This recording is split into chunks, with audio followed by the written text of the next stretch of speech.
who had requested a ride on the Bolt service in Pretoria West. His body and car were later found in Atteridgeville on the day of his murder, which he was captured by a dashcam.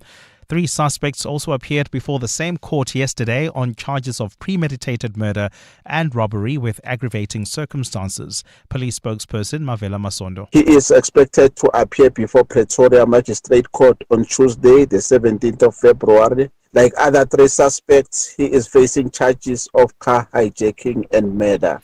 Deputy Defence Minister Bantu Holomisa has admitted that he's worried about weaknesses in the police and its crime intelligence as the Defence Force prepares to assist in the fight against crime in 2 provinces. Holomisa acknowledges there's been a lot of focus on police and crime intelligence, especially in the Madlanga Commission and the Parliamentary Ad Hoc Committee with senior officials implicated. But he says the army will still work hand in hand with the police, adding that the military's own intelligence arm has its set of challenges. Babalondenze reports. Deputy Minister Bantu Holomisa says the joint operation between the police and the Defence Force in Gauteng and the Western Cape will be intelligence-driven in most parts. But he does have some reservations about police and crime intelligence following reports from the Madlanga Commission and the parliamentary inquiry about its senior leaders. Definitely we have to be worried about the top echelon of the police. In fact, Madlanga Commission has opened our eyes. But Holomisa says the Defence Force and the police are almost ready to implement their tactical plan to fight illegal mining in Gauteng and gang violence in the Western Cape. He says for now the deployment will be limited to a few hundred Defence Force members who will be strategically deployed to the 2 provinces. Babalondense, Eyewitness News. Meanwhile, a criminologist says thorough research on gang violence is needed in order to rid the country of the problem. Carlo Peterson has more. Crime and gang expert Irvin Kinnes says a 3-pronged approach is needed to rid communities of gang violence. It's not dependent on the show of physical force. What you need to address is the culture of violence. Kinnes says because violence has become the norm in gang-ravaged areas, a long-term sustained approach is needed. A 3-pronged approach that you bring civil society and government together, and you need a law enforcement approach that's quite strong, and then you need to also liaise with other government departments. Kinnes says an evaluation of the previous deployment showed no real difference in curbing gang violence in affected communities. Carlo Peterson, Eyewitness News. The city of Ekurhuleni says it expects a report within 2 months from an independent forensic firm appointed to vet its metro cops. Following allegations of widespread corruption within the department, the city has moved to go through the process again and vet about 3,000 of its officers. This comes in addition to President Cyril Ramaphosa's announcement during the State of the Nation address that the State Security Agency will also conduct vetting across metro police departments. City Manager Kagiso Lerutla says the move is a step in the right direction. There is an accountability. We have invited media. We're not doing this thing somewhere in the corner hiding this. So there is a proper accountability, and the time frames you have communicated to yourself that we have 2 months to conclude this process. Upon conclusion, we have indicated the report will be presented to the executive mayor. It's the one that is overseeing the administration. And US President Donald Trump has warned Iran of the consequences of not making a deal ahead of talks between the 2 countries in Geneva. The latest talks scheduled for today and mediated by Oman follow repeated threats from Trump of military action against Tehran, first over Iran's deadly crackdown on anti-government protests and then over the country's nuclear program. The US and some European countries fear the program is aimed at making a bomb, which Tehran has denied. Iran's foreign ministry says the US position on Iranian nuclear issue has moved towards a more realistic one. A previous attempt at negotiations collapsed when Israel launched surprise strikes on Iran, beginning a 12-day war that Washington then joined to bomb Iranian nuclear sites. U.S. Secretary of State Marco Rubio says they anticipate that talks will be complicated. We're dealing with people who make geopolitical decisions on the basis of pure theology, and it's a complicated thing. I mean, no one's ever been able to do a successful deal with Iran, but we're going to try. Steve Witkoff and Jared Kushner will be traveling. I think they're traveling right now to have important meetings, and we'll see how that turns out. Gold is trading at $4,954.80 an ounce. The rand is at 16.01 to the dollar, 21.79 to the pound, 18.96 to the euro. Brent crude oil is at $68.32 a barrel. And in the traffic, we've got roadworks taking place on the N3 North right near Marlborough Drive, already causing some issues there. Please be on the lookout. And if you're traveling in the south of Joburg, particularly the N1 North coming out of the Golden Highway, do expect delays towards the Deep Kloof interchange. And in your sport, the Proteas women lost to Pakistan by 53 runs, but still win the T20 series 2-1. While at the T20 World Cup, the Proteas men are through to the Super 8 with England and Sri Lanka, as Australia on the brink of an early exit. And the Springboks will play Australia in Perth in September. A partly cloudy day in store for Gauteng, Johannesburg, starting at 11 degrees, peaking at 23. Pretoria, 12 and 25. Vereeniging, 12 as well, and a high of 24 degrees. The top story in EWN this hour. A fourth suspect is expected to appear in the Pretoria Magistrates Court today in connection with the murder case of e-hailing driver Isaac Sutlut. EWN, in touch, in tune, and independent. For the latest, visit ewn.co.za or download the EWN app. Get your brain in the game and win big on the Brain of 702. Enter now on primemediaplus.com. T's and C's apply. This is Breakfast with Bongani Bingwa on 702. Let's walk the talk.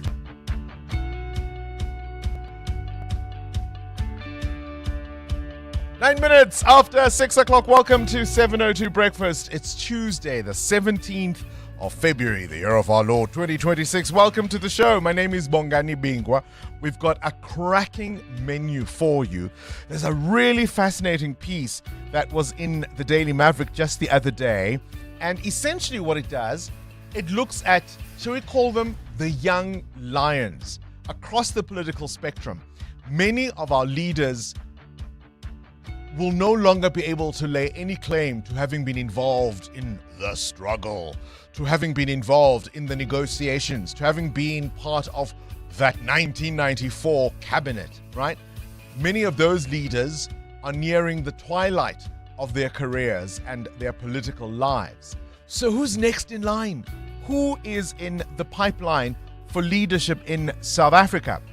If you are a betting man or woman, who would you say there's a career waiting to happen? Something great is going to unfold with that individual. You don't have to like their party, you don't have to like their politics, but you recognize their potential. Who is that politician for you? Is it Ashley Sauls from the Patriotic Alliance? The pastor parliamentarian, as they called him in this piece in the Daily Maverick? Is it Makashule Ghana, the crusader, as this article calls him? Sibonelo Nomvalo from the MKP, the interrogator, Mdumiseni Ntuli, the ANC chief whip, Sivio Kwahube, Nasip Moya, Jordan Hill-Lewis. These are just some of the names we are throwing in the pot. We're going to be speaking to Sine Payne, who is a political analyst and a journalist and one of the authors of this piece, as I say, in the Daily Maverick. And I just thought that was a really, really interesting one. I remember a time when the likes of Jabu Moleketi, who was the former deputy finance minister, he was going to be part of the next big thing. And then, of course, Polokwane happened and he was on the wrong slate, as it were. Was he not? Bye-bye, Jabu Moleketi. It was as simple as that. Nothing to do with him. Remember Malusi Kikaba? I mean, his path to the union buildings couldn't have been more preordained. And then he got in with Jacob Zuma. And as you know, with everyone Zuma touches, you don't turn into gold. Let's just say, I'm thinking of a very different color. Far less shiny and a lot darker. But let's not go there. Who would you bet? Who would you bet on? Mateo? Who's the bright? You don't have to like them. Yeah. You don't have to like their politics. But there's something. As a betting man, no there's emotions. There's something there. No emotions. As a betting man, Chris Pappas, who's in KZN. Yes. Zugo Kodlimpi, just the two that I've listened to, different interviews, seen things that they've done. I've interviewed Zugo as well. There's a something. There's something there. Who's got a something? Something there. Amoramila? I do think Mmusi Maimane has got a something, just the way he stature, the way he carries himself. You said he doesn't have. I don't have to like his politics that much. I think in 2014 you could have said that. So this is not the era. This is not his era. Aye. Then definitely Dr. Nasipi Moya is one to be reckoned with. That's just my opinion. I could be totally wrong. Dr. Maimane could come back and surprise us. The Barack of Soweto. The Obama of Soweto. Mateo is trying not to look at me. The Obama of Soweto. Sorry. Must contain myself on the radio. You think? Do you remember? You think? Do you remember? The Obama of Soweto. Yeah, I know. Give the man his flowers. I'll take your calls on that on 011 883 0702. Your WhatsApp voice notes on 072 702 1702. We've been going on dates, let's call them that, right, with the potential mayors of Johannesburg. Herman Mashaba wants his old chains back. He's coming to the studio to tell us what problems he's identified and what solutions he is offering for the city of Joburg. Perhaps he might tell us also, Mateo, when his party is going to finally have its elective congress, eh? I mean, you can ask. It's a fair question. What do you want to ask Herman Mashaba? Send us a WhatsApp voice note. I'm sure he's listening already. 072 702 1702. Here's our big interview. And then we'll talk all things South African Film and Television Awards. This is Breakfast with Bongani Bingwa on 702. Let's walk the talk. You've already heard their voices. Amoramila is here with me in studio. Welcome back. Hoping you're feeling a little bit better.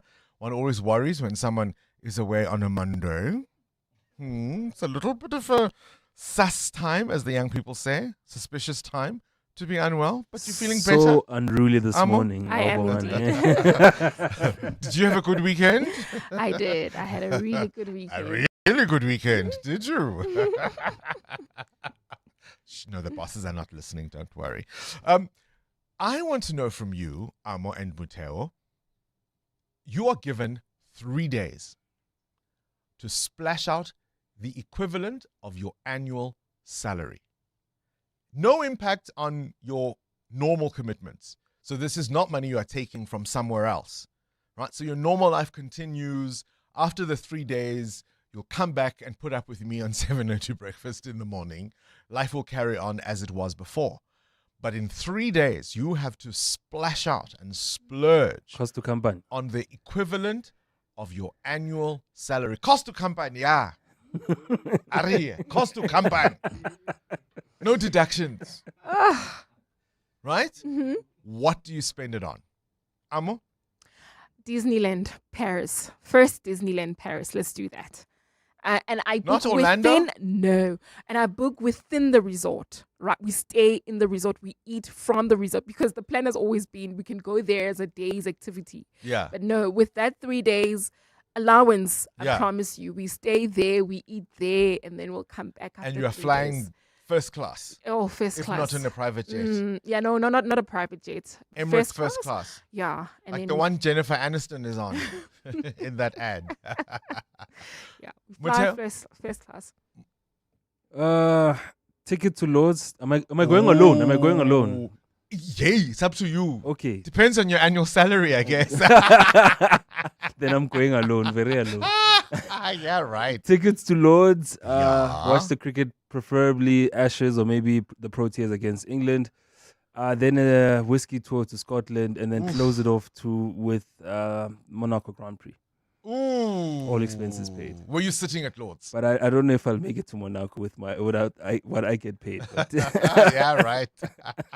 Anthony Teixeira says, he says, no, we just buy, the large meal at McDonald's. And That's we what we could. paid. And we could. And the money's finished. Were you sitting at Lords? Pitch facing with the blazer, so with the big boys. I think that costs about £1,300. So with a couple of friends, that would be nice. And maybe your money also allows you a former player, former great of the game, to sit with you. at least for a little bit of the test match, right? Yeah. Who do you choose? At Lords, Brian Lara. Yeah, of course. Yeah. Of course. Maybe I might Prince get to of ring Barbados. the bell. Pushing my Prince luck. of Barbados. All right, give us a call on 011 883 0702. We'll also take your WhatsApp voice notes on 072 702 1702. Our shout out this morning, you are given the equivalent of your annual salary, 3 days to splurge. What do you do with the money? That's our shout out this morning. We'll explain why we're asking that question coming up. You're with Bongani Bingwa. 702 weekday mornings, 6 to 9 a.m. 18 minutes after 6 o'clock. Water, of course, continues to be an issue in and around Johannesburg specifically, but around much of South Africa. Did you know we have a Deputy Minister of Water and Sanitation who is not David Mashaba? Remember this Pemi Majodina? Clouds are gathering, it's raining. We have 2 deputy ministers in the Department of Water and Sanitation, and yet here we are finding ourselves still with that crisis. I want you to listen to the other deputy minister, Silo Sitlolo, saying Johannesburg's water crisis has reached a critical point. And he says we're facing an estimated shortfall of about 200 million litres per day from Rand Water.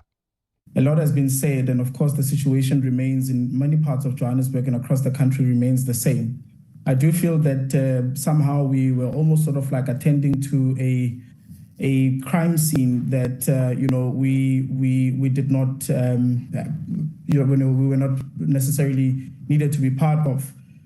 One of the things that I think I saw the presentation from Joburg Water and Rand Water this morning, and of course Rand Water's system is steadily stabilizing. Of course, they're just over 40% now, and they have to get to 60 to 80% in order to be able to fully function. Unfortunately, some of the systems in Joburg Water are still remaining very overwhelmed and are unable to obviously provide the water to the necessary system in order to be able to cater to communities. You were speaking to Newsroom Africa last night. The Deputy Minister saying there the daily deficit is placing increasing pressure on the aging infrastructure. Let's walk the talk. 702. 20 after 6. Mateo Kharipa, you've got a question of your own? I want to know this morning from you and the 702 landers, what noble cause or life mission that you still have in mind would you pause your current life for? Oh, give me 6 months to go finish my book. Oh, no, that's nice. Yeah. Oh, you've started already. Yes. You just need to finish it off. And yes. Okay. So if we have a chat with the Starting people doesn't mean I'm upstairs. very far. So I need a whole 6 months. You just have a title. You have so much faith in me. I've actually got a title. That's a noble cause. And it's a title I've always loved from, well, it's almost borrowed from another autobiography from somebody I really, really loved, whose autobiography was Beside Myself. Isn't that a great title? Beside Myself. That's not my title. But you'll have to wait for the book. 702. Weather. What conditions can you anticipate on this Tuesday? A cloudy day in store for Gauteng, partly cloudy. Temperatures dropping quite rapidly. Is it the end of summer? Is it time to put away the bikinis and the shorts? 23 degrees is your high in Johannesburg. 24 for Eneging, 25 for Pretoria. And for Cape Town, a high of 29. That's the same for Gqeberha and East London. Durban max is at 26. EWN Traffic. Let's catch up with the roads. Our first look. Amo, what are you seeing? Well, Bongani, we've got peak time delays already on the Mark 1 North between Xavier Street and Carr Street at the double-decker section. There's also queuing traffic on the N1 North. This is between the N12 exit and the Deep Kloof interchange. While heading towards the city of Tshwane CBD, we've got delays along the R80 East Mabopane Highway just as you approach Eskempahele exit. More updates coming up, but if you see anything else, we're on X at EWN Traffic. There's more EWN on air, online, and on the EWN app. 702. Add your voice. Have your say. Let's walk the talk. Good morning, Bongani. If I get the equivalent of my annual salary, what I will do, I will take my family to a proper holiday. and I'll take them to Cape Town, Bongani, because I wanted to take them to Disneyland, but I'm thinking the traveling, going to Disneyland and coming back, the 3 days won't be enough. So at least Cape Town, I can fly for 1 hour from Johannesburg and spoil them to the fullest. And on the third day, I'll drive for 1 hour, I'll fly for 1 hour and come back home. Abraham Shoshangube, thank you very much. Hi, Bongani and the team. Oh my goodness. First of all, I'll be in first class. I need to experience first class. I'll fly first class. I would go to Italy, Le Como. 5 friends. Okay, 4 plus me, 5. First class, get the, live the life. Live the rich Mahadi's life. You know what I love about this question? Is how we can all see it, hey? Like we get excited because it's like as if it's really tangible, going to happen. All right, you've got a weekend, 3 days, right? 3 days to splurge on the equivalent of your annual salary. What do you do? Start your day with Bongani Bingwa on 702. Let's walk the 23 after 6 things you need to know at this hour. It's day 1 of the debate on the President's State of the Nation address from last week. The political temperature, you might say, is rising. Remember, the President delivered his SONA last week, placing South Africa's mounting water crisis under the spotlight. He addressed the state of policing, pledged protection for whistleblowers, and tackling concerns around the spread of foot and mouth disease. And now it's time for the MPs to dissect, challenge, and respond to the promises he made. So Parliament is set for some robust exchanges later today. A family's worst nightmare is unfolding in Sydney, in Australia, where an 85-year-old man who lived alone is feared to have been accidentally kidnapped from his own home. What should have been an ordinary day has turned into a desperate search as loved ones cling to the hope that the elderly man, believed to have been taken in a case of mistaken identity, will be returned home safely. Adam Gilchrist will give us that story a little later on, but it does raise the question, have you ever been mistaken for someone else and the person was absolutely convinced it was, whoever they thought you were? Rowan Atkinson, the actor who plays Mr. Bean, has this fantastic story where he's at some motor car show or something, and some guy says, "Oh, you look like the spitting image of that actor who plays Mr. Bean." And he says, "Yeah, I am the actor." The guy's like, "Yeah, please, try another one." And no matter what he says, this guy just refuses to believe it is he who plays Mr. Bean. Now, remember Imogen Mashazi from Ekurhuleni. Do you remember her? She who splurged on those luxuries, the former city manager for Ekurhuleni. She made the headlines, of course, looking disinterested and bored during her testimony before the Madlanga Commission of Inquiry. I want you to remind yourself of this moment. This clip was, of course, making the rounds on social media, where she was at an exhibition, a Lux Afrique jewelry watch and exhibition in Nigeria at one of West Africa's most exclusive luxury events, and she was telling us what she was wearing. Have a listen. I'll start with my earrings. My earrings are from Bulgaria, and the necklace as well is from Bulgaria, and the bracelet is a Bulgaria, same set, and then the watch is AP 2025. That's cool. Eyes. And my dress is Dolce & Gabbana. My handbag is Kelly Crop, orange.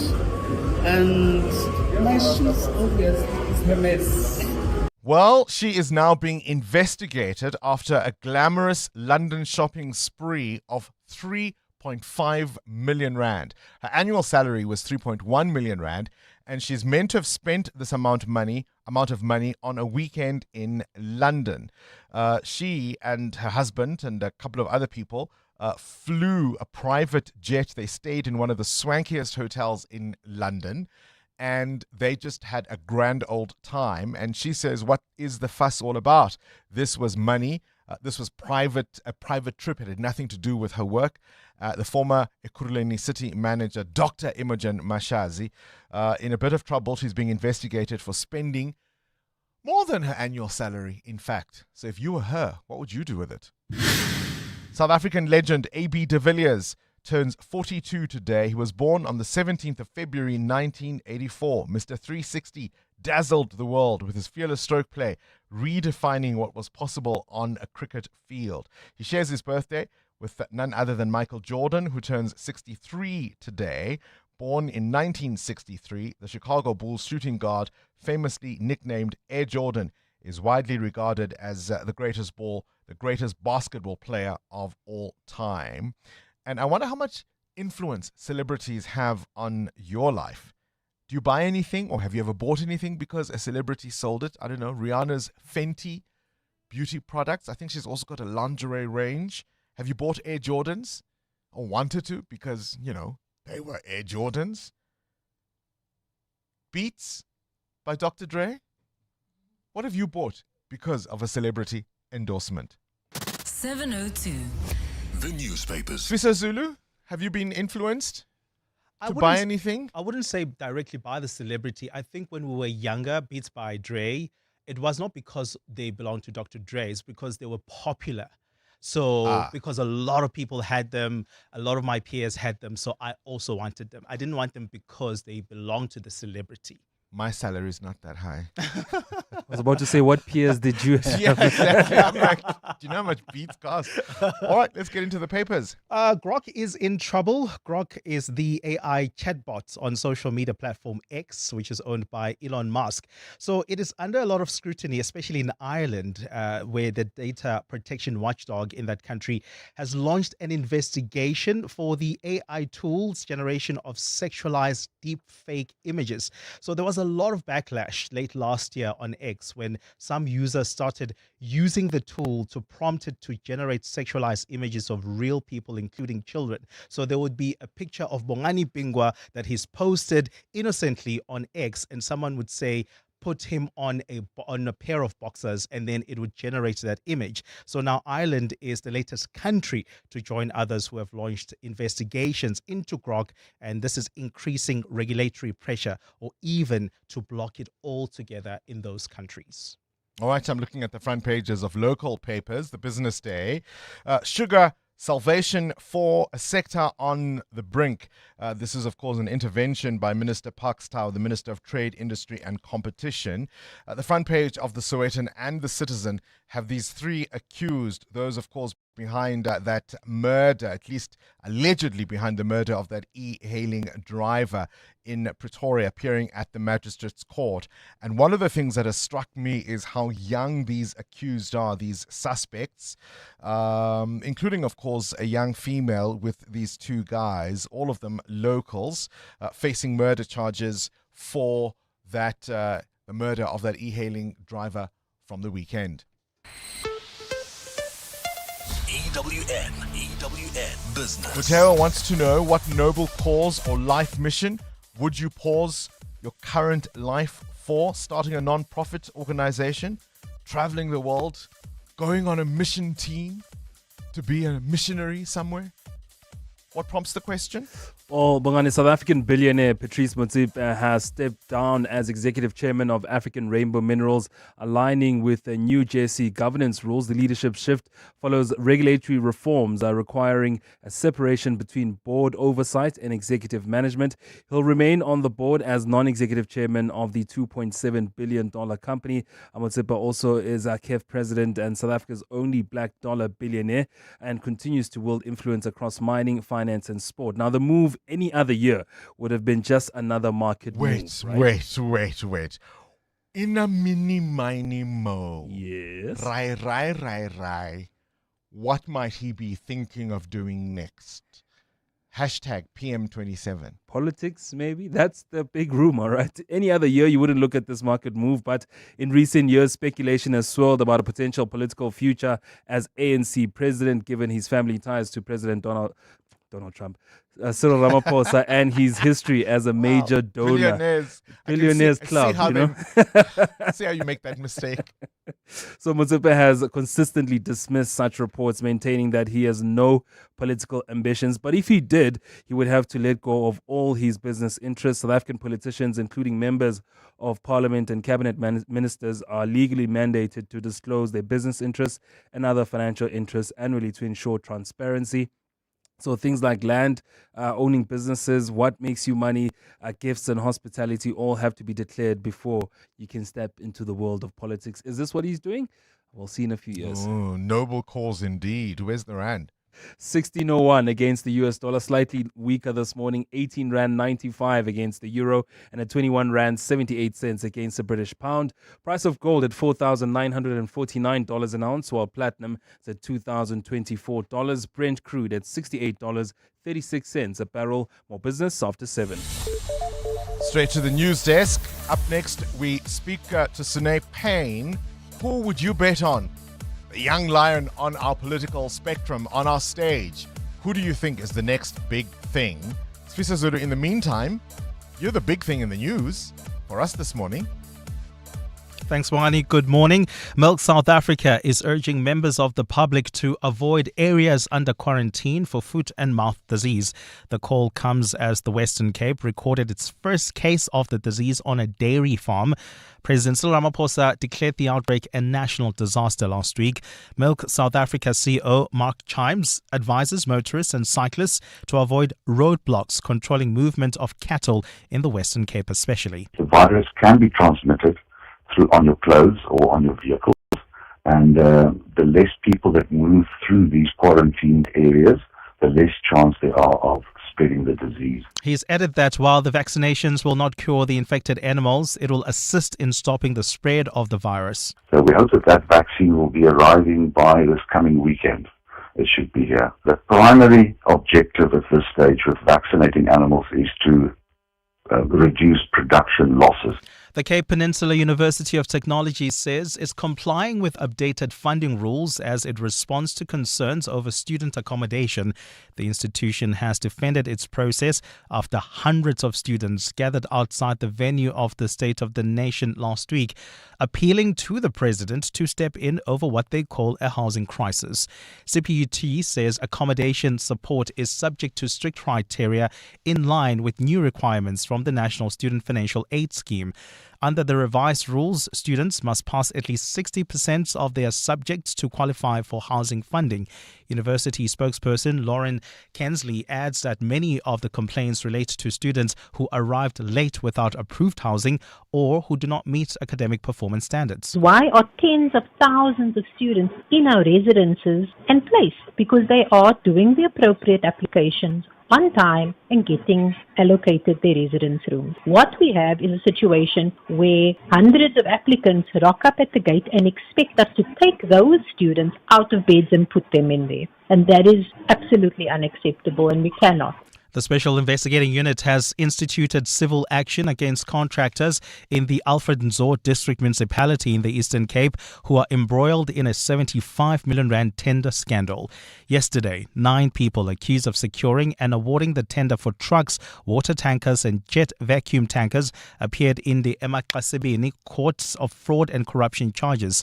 The SIU says the tender was awarded to a company called Kwane Capital without budget approval. Spokesperson Keza Khanyaho says the implicated individuals have also been charged with money laundering. Municipality suffered an actual potential financial loss of 60.7 million due to overcharging and excessive profit margin. The SIU has instituted civil action in the special tribunal to review and set aside the contract and to recover losses suffered by the municipality. And Nigeria's defense ministry says some 100 US soldiers have arrived in the country as part of increased military cooperation to fight insecurity in the West African country. The Nigerian defense ministry made the announcement yesterday without specifying when the US military trainers arrived or where due to arrive. Nigeria is facing a long-standing long-standing jihadist insurgency in the northeast, a conflict between farmers and herders in north-central regions, separatist violence in the southeast, and kidnappings for ransom in the northwest. A partly cloudy day in store for Gauteng. The temperatures are at lows of 11 and 12 degrees, peaking at highs between 23 and 25. And in the traffic, we've got an accident on the N3 North in Bedford View. It's right near the Kilulis interchange. It's causing about a 20-minute hold-up coming out of the Geldenes interchange. Please be on the lookout there. There's also queuing traffic reported on the N17, both directions between Rondebult Road and Osborne Road, and that they are causing delays. Please be on the lookout there. The top story this hour. The public is being warned to avoid areas under quarantine for foot and mouth disease. Back to side.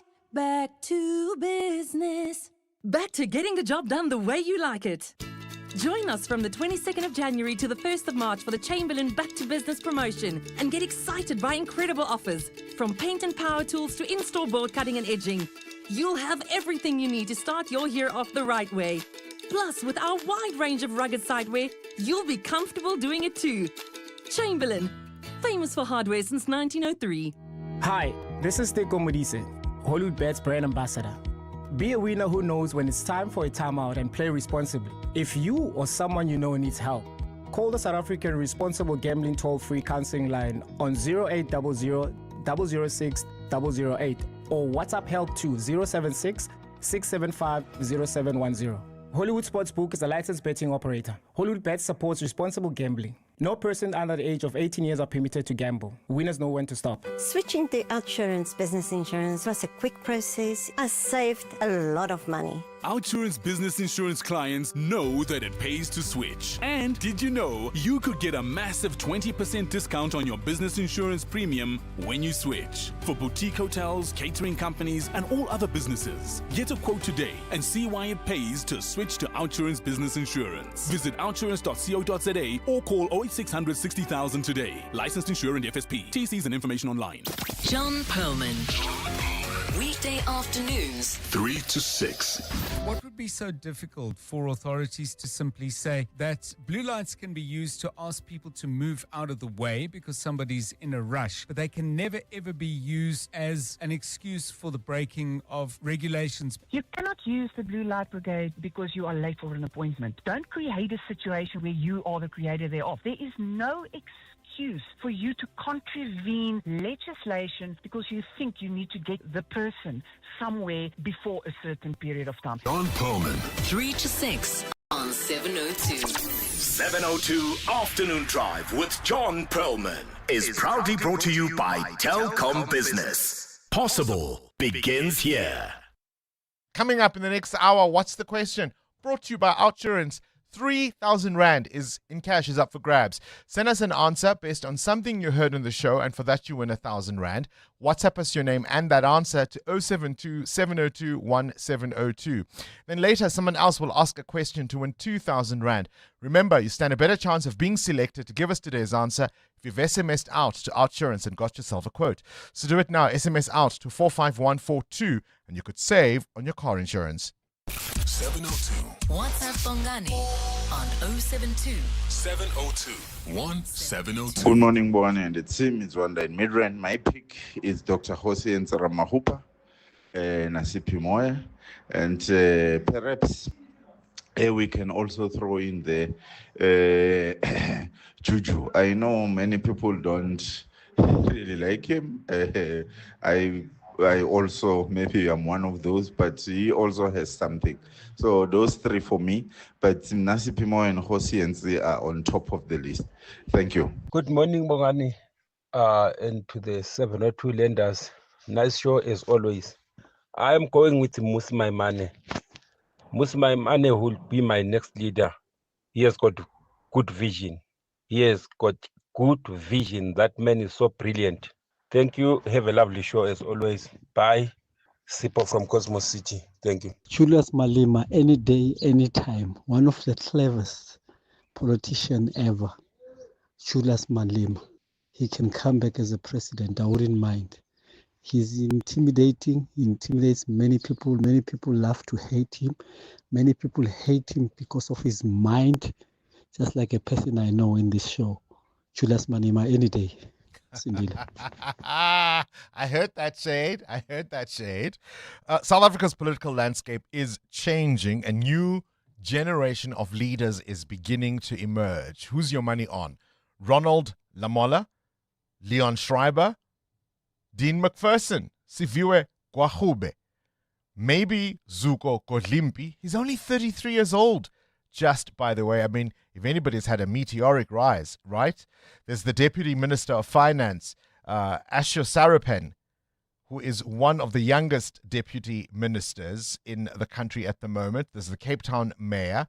There is the Tshwane Mayor, both of them in their 30s. Who is your money on? EWN Sport. Cindy Paluta, you are given a weekend, 3 days, to splurge on the equivalent of your annual salary. What do you do with it? We're talking, of course, about the former city manager of Ekurhuleni. She earned 3.1 million rand, and she's being investigated now for a 3-day London shopping spree, having spent 3.5 million rand. And that was just on the jet to get there and back. She stayed at a luxury hotel in central London, not very far from the Thames River. She was the one, of course, who was at the Madlanga Commission of Inquiry, and she at some point apologized for having been distracted because she said, I didn't expect to be cross-examined. It's my first time. She's known for her luxury clothes, bespoke jewelry, and this hotel she was staying at, every guest bathroom, floor to ceiling, has Italian marble. I mean, the rooms can cost up to 15,000 rand a night. That's the beginning. I beg your pardon, not up to, from 15,000 rand a night at this hotel. What do you splurge it on? What do I splurge it on? My annual salary. So this is not, I wouldn't use the word splurge. So it's not that big. Hold on. You'd be mortified. So it doesn't. This would not impact on your daily life, on your normal life. So this is not money you would otherwise have spent on, I don't know, paying your bond or your car or whatever. Just a freebie. Here's a weekend. Here's your annual salary. Cost to company. I'm definitely one of those people who donates. So splurge, spend. I can't. Like I literally in my head can't do it because of the rainy days. So I know you're saying once your credit card's paid off and like you've done all that, don't think about that. But a weekend, I can't. I could imagine that it would. I don't even think it would cover flights to like somewhere nice. So I can't even. You have to come back. I'd probably go to like a really nice local resort. I would drive. Do you know what Anthony Teixeira said? Yeah. He said we buy a large meal at McDonald's because that's how far it will go. That's exactly it. I'm just like, I'm not that's why I can't use the word splurge for this. I just have to use the word like, I would drive myself to the Drakensberg and maybe stay in like a nice hotel for a night. Spend it on the fuel to get when there. They say, would you like us to light a fire? I'd be like, how much is the wood? No. All right. Let's talk matters sports. We've had a cracking series against Pakistan. How did we do yesterday? So we did and we didn't. And it was very interesting to hear the commentators last night. So if you missed it, the Proteas women lost to Pakistan by 53 runs in the 30-20. They still won the series 2-1. But as the commentators were pointing out last night, both of the first two games were actually extremely tighter than what the Proteas women would have liked. It wasn't like, if they had won last night, it wouldn't have been like a clear, easy, whitewash series win. But still, a series win is a series win and we'll take it. So the Proteas women were chasing 145. They were 91 all out in the match, and then the match had 7 runouts. That was crazy. I'm sure that's some sort of record. And then Mazan Cup had to leave the field in the first innings when we were bowling. She wasn't feeling well, and the commentator's saying that she actually struggles with a heart condition where at times her heart rate gets too high. Here's batting coach Bakia Abrams on what happened. Kappie fell ill, unfortunately, during that bowling spell, and after obviously assessments from the medical team, they just felt where she was, they erred on the side of caution. From a player well-being point of view, they sort of put that front and center. At the Men's T20 World Cup, the Proteas are through to the Super 8 after Afghanistan beat the UAE by 4 wickets. England also through after a 24-run win over Italy, along with Sri Lanka, who beat Australia by a massive 8 wickets with 2 overs to spare. Man of the match, Nasanka's unbeaten 100 or coming off 52. Australia will be knocked out of the World Cup if Zimbabwe beats Ireland today. Unbelievable, hey? Right? Have you seen that one Ireland batter? Looks like your dad from the local pub. And then he ran the other day and then he pulled his hamstring on the first ball. And I'm like, are we shocked? Anyway, the 5th round of the FA Cup done last night.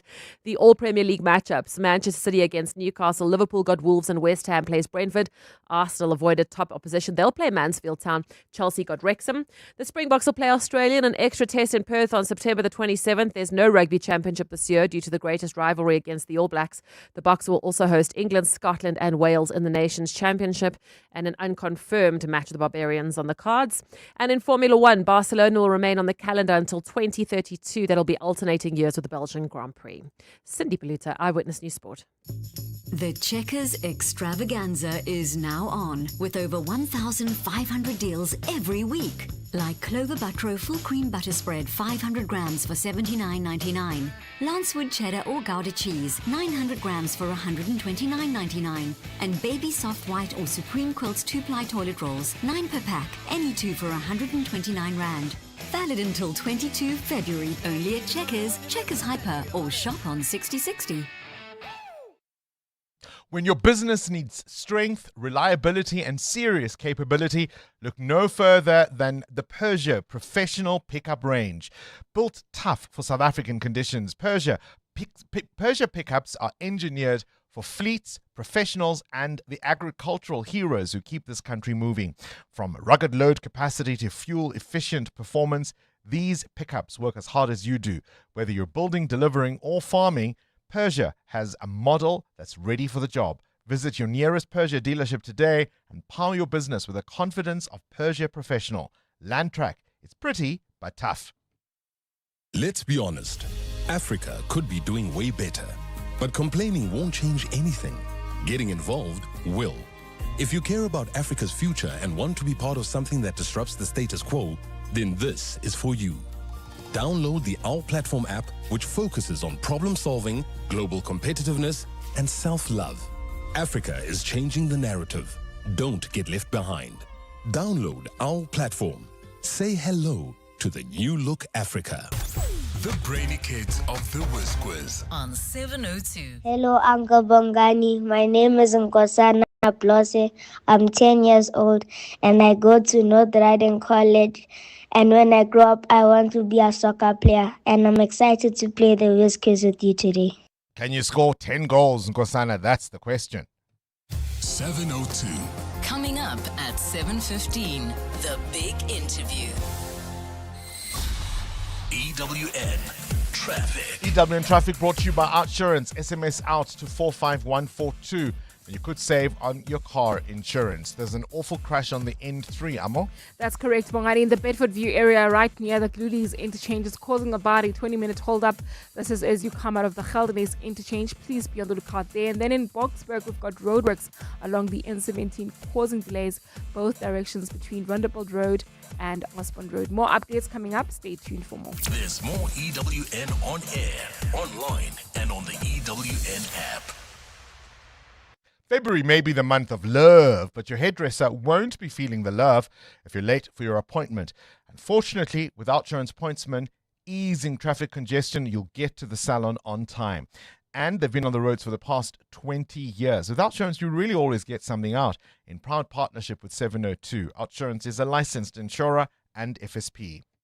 Hey guys, this is Robert Marawa, Hollywood Bet's brand ambassador. Playing responsibly is part of the winning strategy. Make smart choices and continue to score. If you or someone that you know needs help, call the South African Responsible Gambling Toll-Free Counseling Line on 0800 006 008 or WhatsApp help to 076 675 0710. Hollywood Sportsbook is a licensed betting operator. Hollywood Bet supports responsible gambling. No persons under the age of 18 years are permitted to gamble. Winners know when to stop. All cars are designed to move. A Mazda is crafted to move you. Every line, every detail, form in motion, beauty with purpose. so that when you drive, you connect. Car and driver become one. One rhythm builds, holds, breaks free. The feeling will find you. Mazda. Wonder awaits. Naked people smell expensive because naked people spend less money on insurance premiums and more money on fancy French colognes with names they can't pronounce. With Naked, you can cover your car, home, and stuff in seconds. And because it's all online, it also costs less. Go to naked.insure now, get a car insurance quote in 90 seconds, and start smelling like naked people. Naked Financial Technology is an authorized FSP. Get naked. Who is the whizziest of them all? It's the Whiz Quiz on 702. Right, let's play with 10-year-old Nkosana who goes to North Riding College and wants to be a footballer later in life. Nkosana, do you have a favorite footballer, favorite soccer star? Yes, I do. Who is that? Neymar. Neymar. Okay, well, good luck to you. I think the first question might help you. You want to find out? KG, yes. Start the clock. True or false? The South African national football team is nicknamed Bafana Bafana. True. Correct. What is 7 times 8? 7.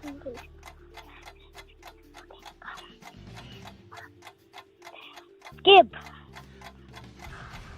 What is the name of the toy cowboy in Toy Story? Woody. Correct. Which word means move faster? Accelerate or decelerate? Accelerate. Correct. True or false? A female deer is called a doe?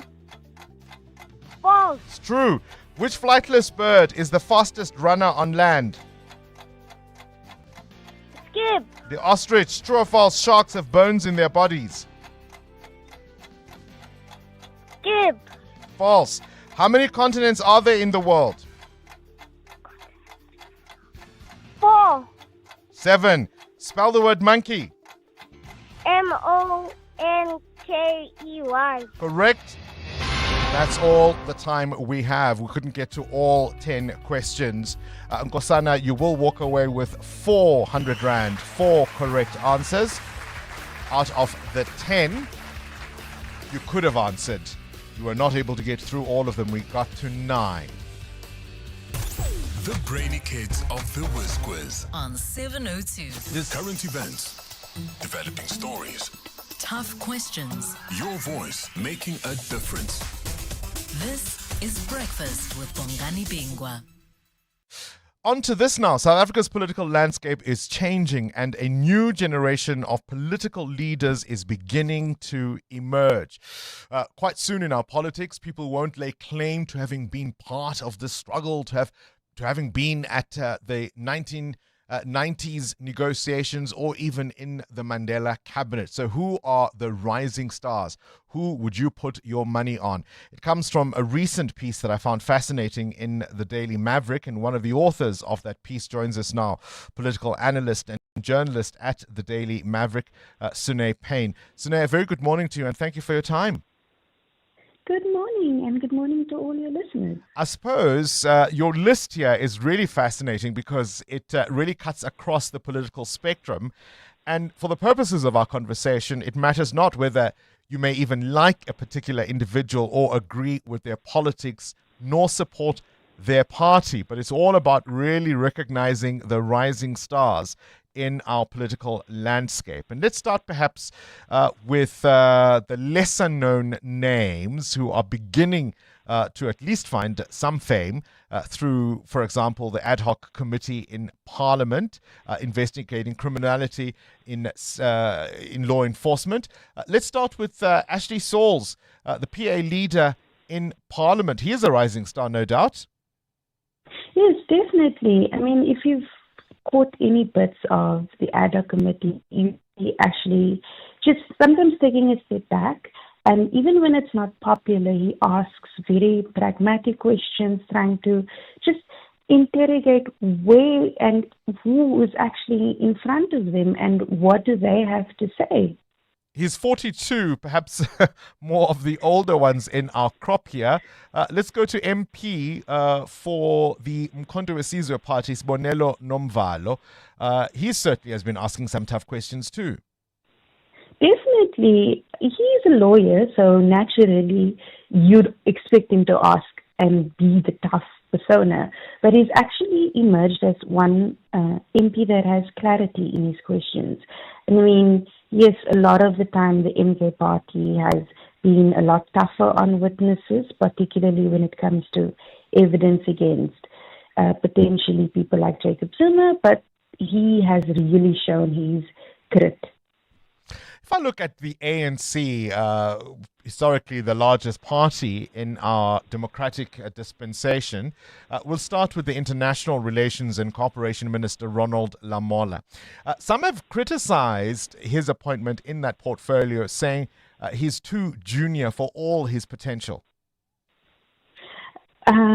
But at the same time, he has been the minister that has been in charge of our international diplomacy, especially last year when we saw him at the G20. He was in his zone. He was promoting South Africa. And remember, during last year, South Africa faced incredible, unprecedented attacks, including from President Trump and even internally against some of our organizations which we've seen. But he stood his ground. Perhaps one of the more impressive names on your list would be the Deputy Minister of Trade, Industry and Competition, Zuko Godlimpi, I beg your pardon, 33 years old. Why is he a name to watch out for?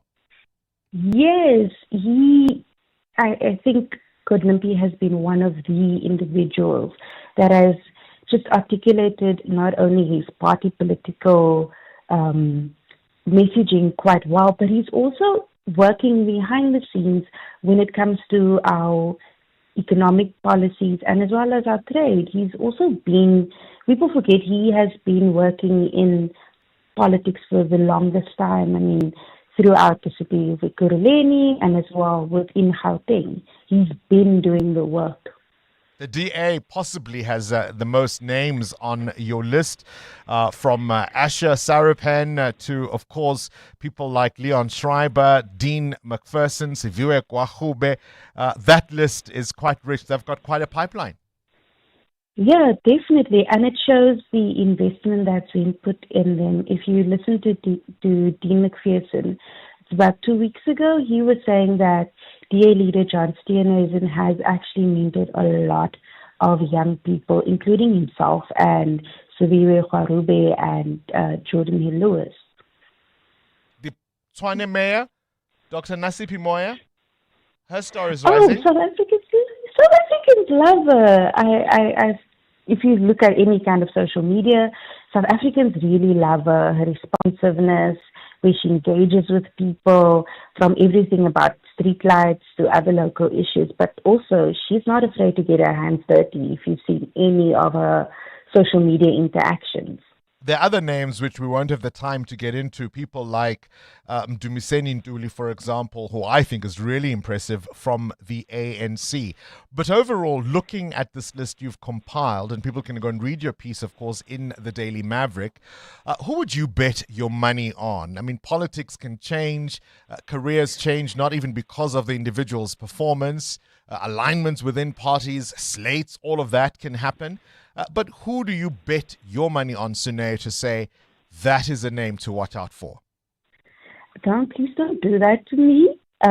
But I do think Mdumiseni Ntuli is one person that has been incredibly principled in his position throughout this entire process. Since he's come into politics and now as the chief whip in parliament, he is really the one person that, if you look at a generation of ANC leaders, this is going to be the person to keep an eye out. There are so many. Liam Jacobs is certainly a name that you can't ignore. Karabo Kaukau, the DA's spokesperson there. Sihle Lonzi from the EFF. Our future is bright. Sune Payne, Daily Maverick journalist. 702. Coming up, the big interview. We've been going on these, shall we call them, dates with the would-be mayors of Johannesburg. We've hung out with Helen Zilla. Up next is Herman Mashaba. He wants his old chains back. This is EWN. MPs will weigh in on Ramaphosa's State of the Nation address, and Bantu Holomisa is concerned about SAPS's crime intelligence amid the looming SANDF deployment. Good morning, I'm Sfiso Zulu. Both houses of parliament will begin a two-day debate today on the State of the Nation address delivered by President Cyril Ramaphosa. Ramaphosa made several bold announcements in his speech last week, including the deployment of the army to gang-ravaged communities and the establishment of a crisis committee to deal with the country's water problems. These are among some of the issues set to dominate the debates. Lindsay Dentlinka reports. In an address that lasted almost 2 hours, President Cyril Ramaphosa crossed a diverse terrain of issues plaguing the country. He says the country is emerging from a dark 5 years following the COVID-19 pandemic, floods and civil unrest. We are turning towards hope, towards the reality of a better future for all. The progress we have made over the last 5 years does give us hope and encouragement. It shows what we can achieve when we work together. While the economy is starting to tick up again, the gains are still small and slow, and opposition parties are likely to hit back at the Government of National Unity, with party and parliamentary leaders among the first speakers. Other topical issues due to be debated are the interim report of the Madlanga Commission, the proposed interventions in dysfunctional municipalities, and the unbundling of Eskom to allow for private operators. The debate will be followed by Ramaphosa's reply on Thursday. Lindsay Dentlinger, Eyewitness News, Parliament. Meanwhile, Deputy Defence Minister Bantu Holomisa has admitted that he's worried about weaknesses in the police and its crime intelligence as the defence forces prepare to assist in the fight against crime in two provinces, being the Western Cape and Gauteng. Holomisa acknowledges there's been a lot of focus on police and crime intelligence in the Madlanga Commission and the Parliament's ad hoc committee, with senior officials implicated. But he says the army will still work hand in hand with the police, adding that the military's own intelligence arm has its set of challenges. Babalon Denze reports. Deputy Minister Bantu Holomisa says the joint operation between the police and the defence force in Gauteng and the Western Cape will be intelligence-driven in most parts. But he does have some reservations about police and crime intelligence following reports from the Madlanga Commission and the parliamentary inquiry about its senior leaders. Definitely we have to be worried about the top echelon of the police. In fact, Madlanga Commission has opened our eyes. But Holomisa says the defence force and the police are almost ready to implement their tactical plan to fight illegal mining in Gauteng and gang violence in the Western Cape. He says for now the deployment will be limited to a few hundred defence force members who will be strategically deployed to the two provinces. Babalon Dancer, Eyewitness News. The South African Municipal Workers Union says there is no justification for the city of Ekurhuleni's decision to vet all its Metro police officers. The city launched the initiative yesterday following corruption allegations raised at the Madlanga Commission of Inquiry. The process will determine whether any officers have been linked to criminal activity. Alfara reports. The EMPD has been at the center of corruption allegations at the Madlanga Commission of Inquiry, with several senior officers implicated in wrongdoing. These include his former chief Julius Mkhwanazi, who is alleged to have had an improper relationship with suspected underworld figure Vusmu Siket Matlala. Other cases involve rank-and-file officers accused of killing a person and helping to dispose of the body.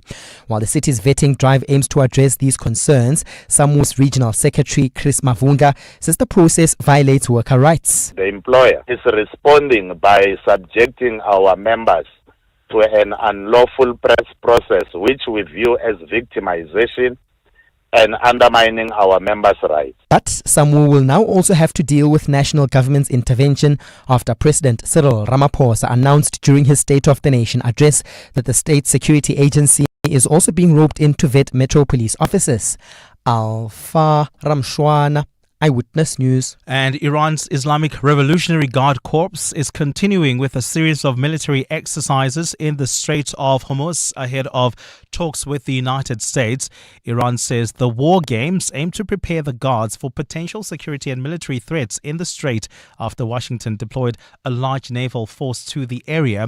Iranian politicians have repeatedly threatened to block the strait, especially during times of heightened tensions, but it has never been closed. The drill polls were taking place as Tehran and Washington prepare for a new round of talks in Geneva today, mediated by Oman.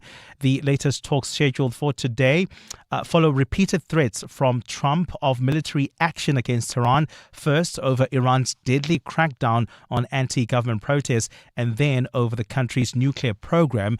It also comes at a time of heavy U.S. military deployment in the region. U.S. Secretary of State Marco Rubio says they anticipate that talks will be complicated. We're dealing with people who make geopolitical decisions on the basis of pure theology, and it's a complicated thing. I mean, no one's ever been able to do a successful deal with Iran, but we're going to try. Steve Witkoff and Jared Kushner will be traveling. I think they're traveling right now to have important meetings, and we'll see how that turns out. Gold is trading at $4,954.80 an ounce. The rand is at 16.01 to the dollar, 21.79 to the pound, 18.96 to the euro. Brent crude oil is at $68.32 a barrel. And in the traffic, we've got delays on the N3 North between the Geldenes interchange and the Kiludis interchange. That's due to an accident right near the Kiludis turnoff in the Bedfordview area. There's also queuing traffic reported on the M2 West. That's between Heidelberg Road and the Crown interchange. And in your sport, Proteas women beat Pakistan in a T20 series 2-1 despite last night's 53-run loss. Australia on the verge of an early exit from the T20 World Cup as the Proteas, Sri Lanka and England have all booked their spot in the Super 8. And controversy in curling at the Winter Olympics with athletes calling for VAR. A partly cloudy day in store for Gauteng. Johannesburg is at a low of 11 degrees, peaking at 23. Pretoria, 12 and 25. Vereeniging, also a low of 12, peaking at 24 degrees. The top story in EWN this hour. Both houses of parliament will begin a two-day debate today on the State of the Nation address delivered by the President last week. EWN, in touch, in tune and independent. For the latest, visit ewn.co.za or download the EWN app. Calling all the brightest minds in Gauteng. Time to flex your general knowledge smarts in the brain of 702. Enter now on primemediaplus.com. T's and C's apply. This is Breakfast with Bongani Bingwa on 702. Let's walk the talk. 9 minutes after 7 o'clock, a robust day in Parliament today as MPs respond to the President's State of the Nation address. Following, of course, that speech last week in which he made wide-ranging promises to get South Africa back on track. So that's certainly going to be one of the big stories today. Islamabad, the Pakistan capital, once famed for its greenery, is losing trees to new infrastructure and military monuments. And that has sparked some outrage and legal challenges. We'll get more of that from Adam Gilchrist later on. Sad news yesterday, the passing of Robert Duvall, who has passed away at the age of 95. The Oscar-winning actor, known for so many movies, The Godfather, Apocalypse Now and Tender Mercies, leaves behind a decades-long legacy of unforgettable performances. I want you to listen to this long speech delivered in the Secondhand Lions. In the movie, Duvall plays a character called Hub McCann, an aging adventurer who gives a coming-of-age talk to his young nephew, Walter, played by Haley Joel Osment. Remember, he of I See Dead People? It's that speech that he says he gives to young men. And he says, it sounds like you need to hear a piece of it. The long speech I give to young men sounds like you need to hear a piece of it. It's the peace. Sometimes the things that may or may not be true are the things that a man needs to believe in the most. That people are basically good.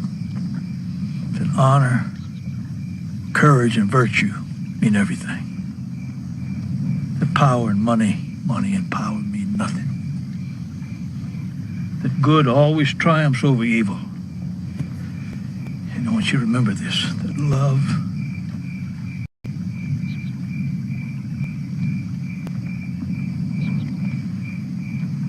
true love never dies. True love never dies. That speech by Robert Duvall, who's passed away at the age of 95. And on this day in 2001, Outkast soared to the top of the Billboard charts with their unforgettable song, Ms. Jackson.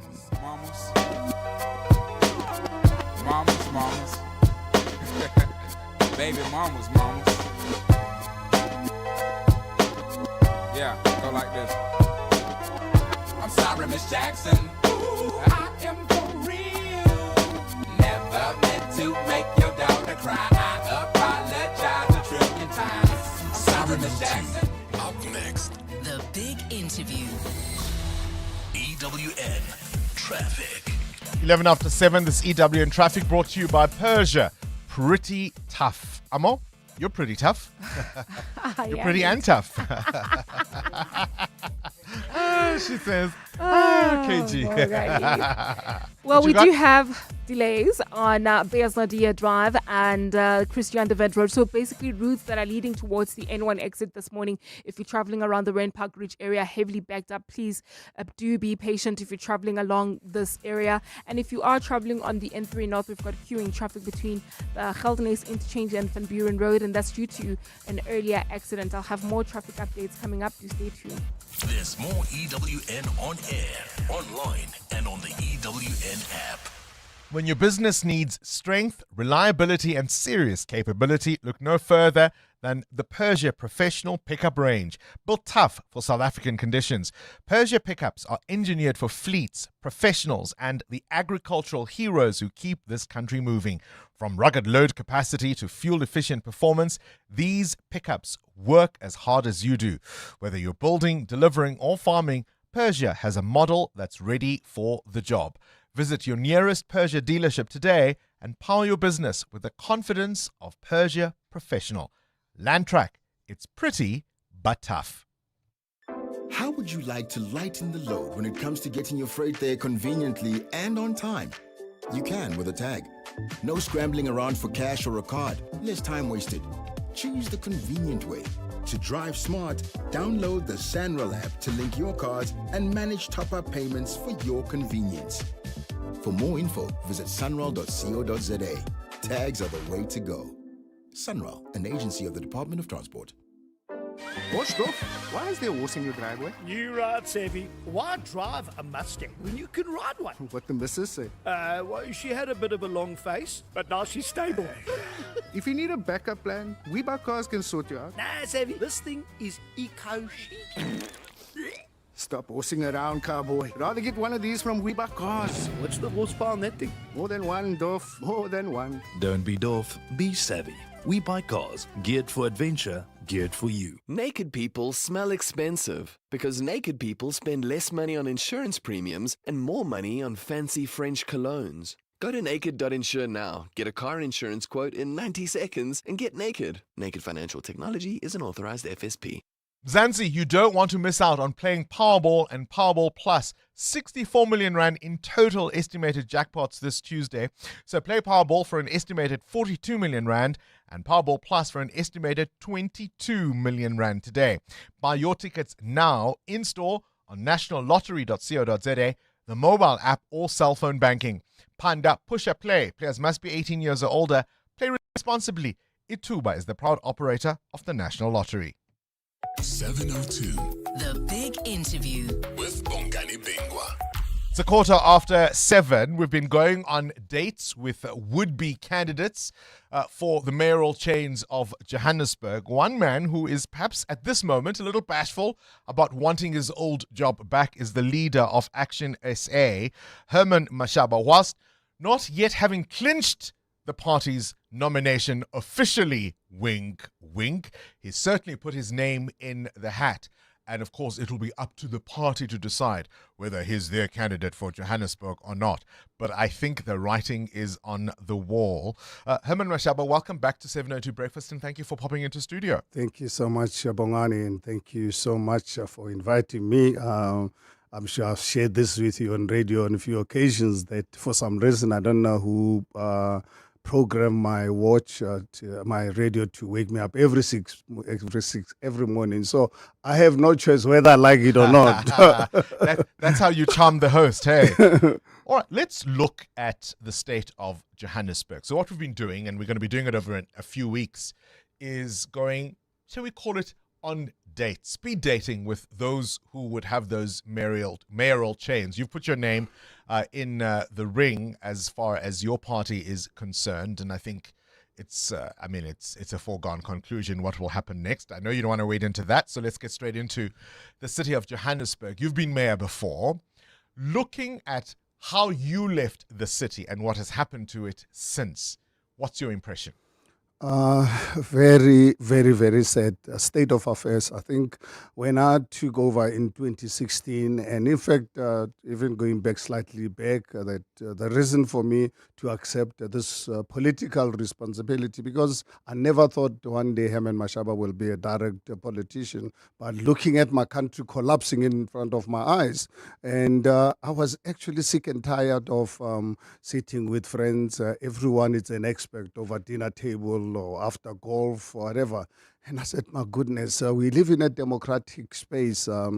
If there's corrupt people can run a city, as much as I have absolutely no idea what a mayor does, and I believe I can use my privileged position to do something. That's when I threw my head in the ring in the first place in 2016. First time around, removed the ANC's majority in August and took over as a mayor. At the time, no knowledge what the mayor does, but I was keen to do something about it. The record of the 3 years, I think it is there. Please, I prepared the end of term report, which I challenge anyone to look at my end of term report, compare it with the Auditor General's report. When I took over that city was in a total mess. The city taken over by criminal syndicates. The officials running the city, cadres were not in job because of what they knew, because of who they know. And I needed to really clean that up. And unemployment very high, 300,000 housing backlog. I immediately embarked on doing an audit of our infrastructure backlog. 170 billion rands. I called the media to really give you guys the breakdown of the kind of money we needed to fix the city. And at the time, I only had 8 billion rands to fix a 170 billion rands problem. Immediately realized to run a good, proper city, you need the law enforcement, because the problem with the city of Johannesburg was the breakdown of the rule of law. Yeah. First time, few months into office, embarked on the recruitment of 15,000 police officers. I want us to focus a lot more on where the city finds itself now. As you say, you did give a report of your time in office and what you tried to achieve. But perhaps one last question about that time. What is the one thing you feel, whether through your own shortcomings or the circumstances in which you found yourself, what is the one thing you feel you did not finish, you did not complete? What's your unfinished business with the city? Kolani, I think... Bongani, you keep calling me Kolani. Yes, and you always do this. Oh, my goodness. It's not the first because time. You and Kolani, I don't know, these two guys, I can't separate them, you know. I'm so sorry about this, Bongani. Mr. Herbert. Bongani, honestly, we can't approach the city from an academic point of view. We're not in a classroom. The city is facing a myriad of challenges, massive. All of them are massive. And the city has got the capacity to deal with so many things at the same time. The first order of business is to ensure in the event we are given as Section SA to really be the leader of the city. We've got to put together a very strong MMCs. The constitution and the laws of our country allows you as a mayor to put in 10 MMCs to deal with 10 various issues, including you as a mayor. Second business is to really get a competent, committed, professional city manager. And then you immediately do an audit of all the cadres. Get rid of the cadres. Don't really play games. In fact, I'm personally warning all the cadres who are occupying positions because of their close proximity to the politicians. In the event Action SA takes over, they must run before we take over. The day when IEC announces the positions, we form the government on our own or with coalition partners, they must run before we come for them, because we are not going to really play games. Here's the difficulty many people have with you and your party. One of your election promises, and I know we're talking about the national one now, was that you would not work with the ANC. You were very clear on that. You said you wouldn't vote with them. And yet, of course, in Johannesburg and in Gauteng, you later flip-flopped on that and said, well, you may vote with them on an issue-by-issue basis. And people will say, hang on, part of the mess of Johannesburg is who's in charge, and at times you've been in support of them. Well, I think, Olani, whoever comes out with that analysis, it's someone who doesn't read, or doesn't really follow politics, follow bar discussions. Because for Action SA to work with the ANC in Tshwane was many months after the GNU was formed. We had made a commitment we'll never work with the ANC. We demonstrated this after the 2021 local government elections. We gave our votes to the DA. As much as the DA was against me, the reason I left, the DA was against me providing services to poor black communities. But however, because I was scared of, we were as a party, we were scared of ANC corruption, we decided to give our votes to the DA. Unfortunately, DA refused to support Dr. Nasipi Moya. They collapsed all the governments. The only one where we were left was in the city of Tshwane. It's on record. I'm not giving you an issue that discussed in Eshebin. I'm giving you facts that are there for the records. When we eventually decided to work with the ANC, was after massive abuse by the ANC in Tshwane, relying on our vote, refusing to provide services to our own people. You mean the DA? Yeah, during in Tshwane. And after the 2024, I fully accept your. And then said, hold on. I fully accept the context in which you're painting this, but I'm saying to you, many people will say this was a cardinal promise you made to voters. For whatever reason, you at some point flip-flopped on it. How do you respond? Yes, it's not Bongani. It's not a lot of people, because our people in Tshwane and everywhere, including myself, when we realized that the DA refusing, firstly, to provide services to black communities, we said, this is not going to be acceptable. But, however, you remember what happened after the formation of the GNU, then when they had to form the Gauteng one. When Panyaza Lessufi disappointed, or they had issues with the DA then approaches ANC to say, look, guys, can you talk to your men in Gauteng, Panyaza Lessufi?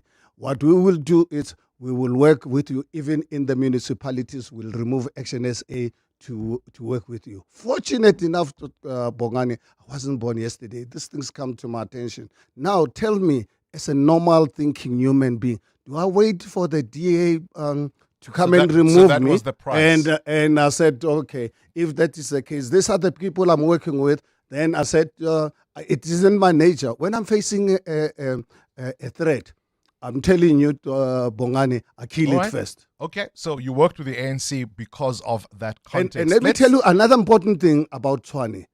You know, in Tshwane, our numbers are such that if we don't work with the DA and the EF Freedom Front Plus, or we don't work with the ANC and EFF, the city was going to be under administration. And then the decision which we had to make on behalf of our country, because we patriots, we said we are not going to let. So let's rather try the ANC. But we tried them, approached them. I said, guys, we are prepared to try you, but on condition that Action SA takes over the mayorship. You mentioned the myriad of problems that Joburg has, and we can take the water situation. I know hijacked buildings was a particular issue that you dealt with, procurement in the city of Johannesburg.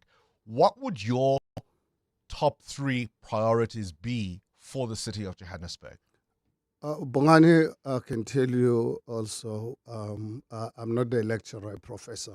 I'm not going to handle 3 issues. I'm going to handle all the issues that are facing the city of Johannesburg, because I'm not going to have the 10 MMCs responsible for the various portfolios to wait for someone else to deliver first.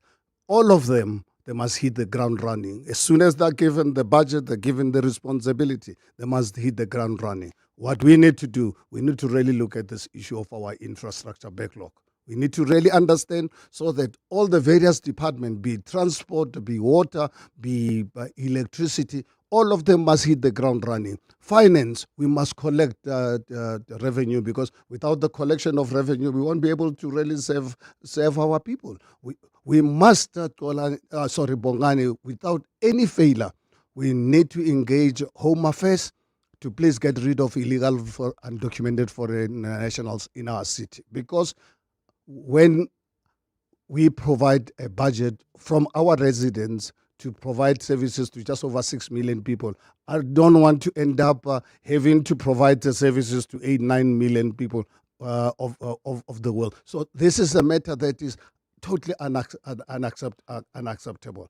If any people are not happy with it, then don't vote for us. How much does the entry of Helen Zilla into this race complicate things for you? Makes it easy, actually. Very, very easy, because I'm dealing with someone who, when she looks at me, she doesn't see a 66-year man, she sees a boy, which is an advantage for me, because I know I was never a boy before to anyone. So when she engages with me, she engages with me on the basis of superiority. When did you find that? Self. When did you find that out? When after I joined the DA, because when I got fed up with the ANC and but you went in the DA for one day. For 3 years. And in all that time, that's how you would characterize. I discovered. Hold on. For that entire 3 years, is that how you would characterize your relationship? Yes, absolutely. Well, it builds over time, because it took me time to know the person, and I had confidence with Musi and so forth. I thought, these are the South Africans that can help to unseat the ANC, only to really discover, no. This animal is not really what I thought. And decided, you know what, I'm not a boy, and I'm a grown-up man. It's a long time between now and whenever the president will announce those elections. But perhaps the last question, what should residents of Johannesburg bear in mind or remember about Herman Mashaba between now and the time they have to make their X? Please just remember that you have someone who cannot really be bought.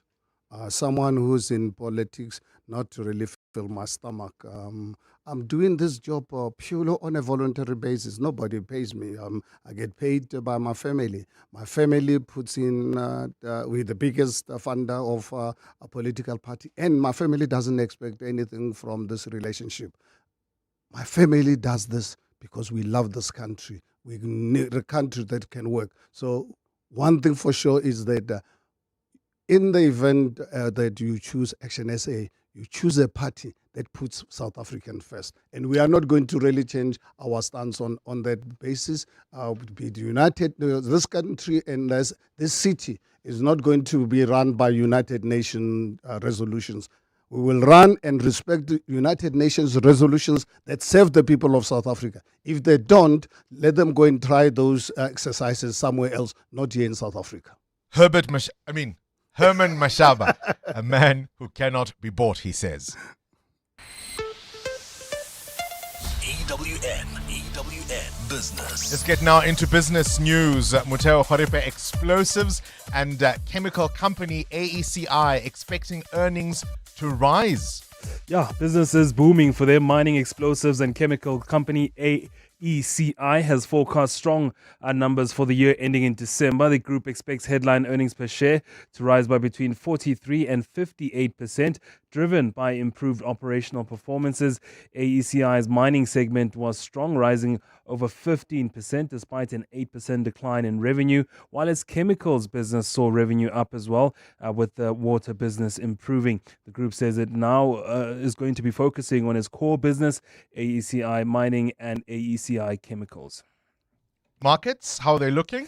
Well, Bongani, the oil price has gone higher ahead of the US-Iran talks happening in Geneva, Switzerland. The talks are aimed at de-escalating tensions between the two nations, and this is against the backdrop of expected OPEC plus oil supply increases on the market. US West Texas intermediate prices were up more than 1%, while the Brent crude futures also rose by more than 1%. Didn't we see the Iranian Navy now doing drills in the Straits of Hormuz? How much of the oil supplies, the global oil supplies, pass through that very, very narrow strait? It's about 20% of global oil supply, which is why it moves the prices. And those naval exercises happen just a day or two before the meeting with the US. I'm not sure whether it's to stoke anything or to show that they have the military might as well. So hopefully they walk out of that room singing from the same hymn sheet, but we don't know. Look, it's crazy because it's one thing to demand that they tone down on their nuclear program. Sure. It's another to touch their missiles. Tehran is not going to back down on that and one. And the US so is pushing. It's it's uncertain times. Where's the rand? 16.01 against the US dollar, 18 Rand 96 against the euro, and a 21 Rand 79 cents against the British pound. Price of gold at $4,935 an ounce, or platinum is at $2,016. Brent crude at $68.26 a barrel. More business after 8. Straight to the news desk we go. Sfiso Zulu, talk to me about the TRC inquiry. Well, Bongani, it will hear testimony this morning from one of the commissioners of the original Truth and Reconciliation Commission.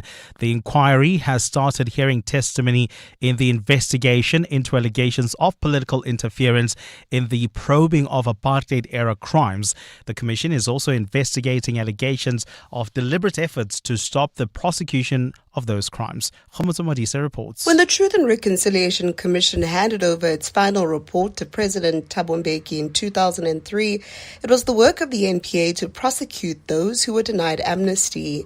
Yasmin Suka was one of the 17 commissioners as a human rights lawyer and activist. She was also the deputy chair of the Human Rights Violations Committee and was responsible for the finalizing of the commission's final report. This morning, Suka is expected to shed light on the efforts that were made towards the prosecution of the cases and give possible reasons for the delay.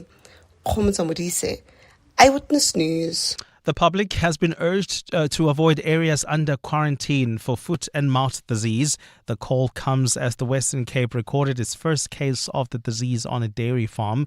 President Cyril Ramaphosa declared the outbreak a national disaster.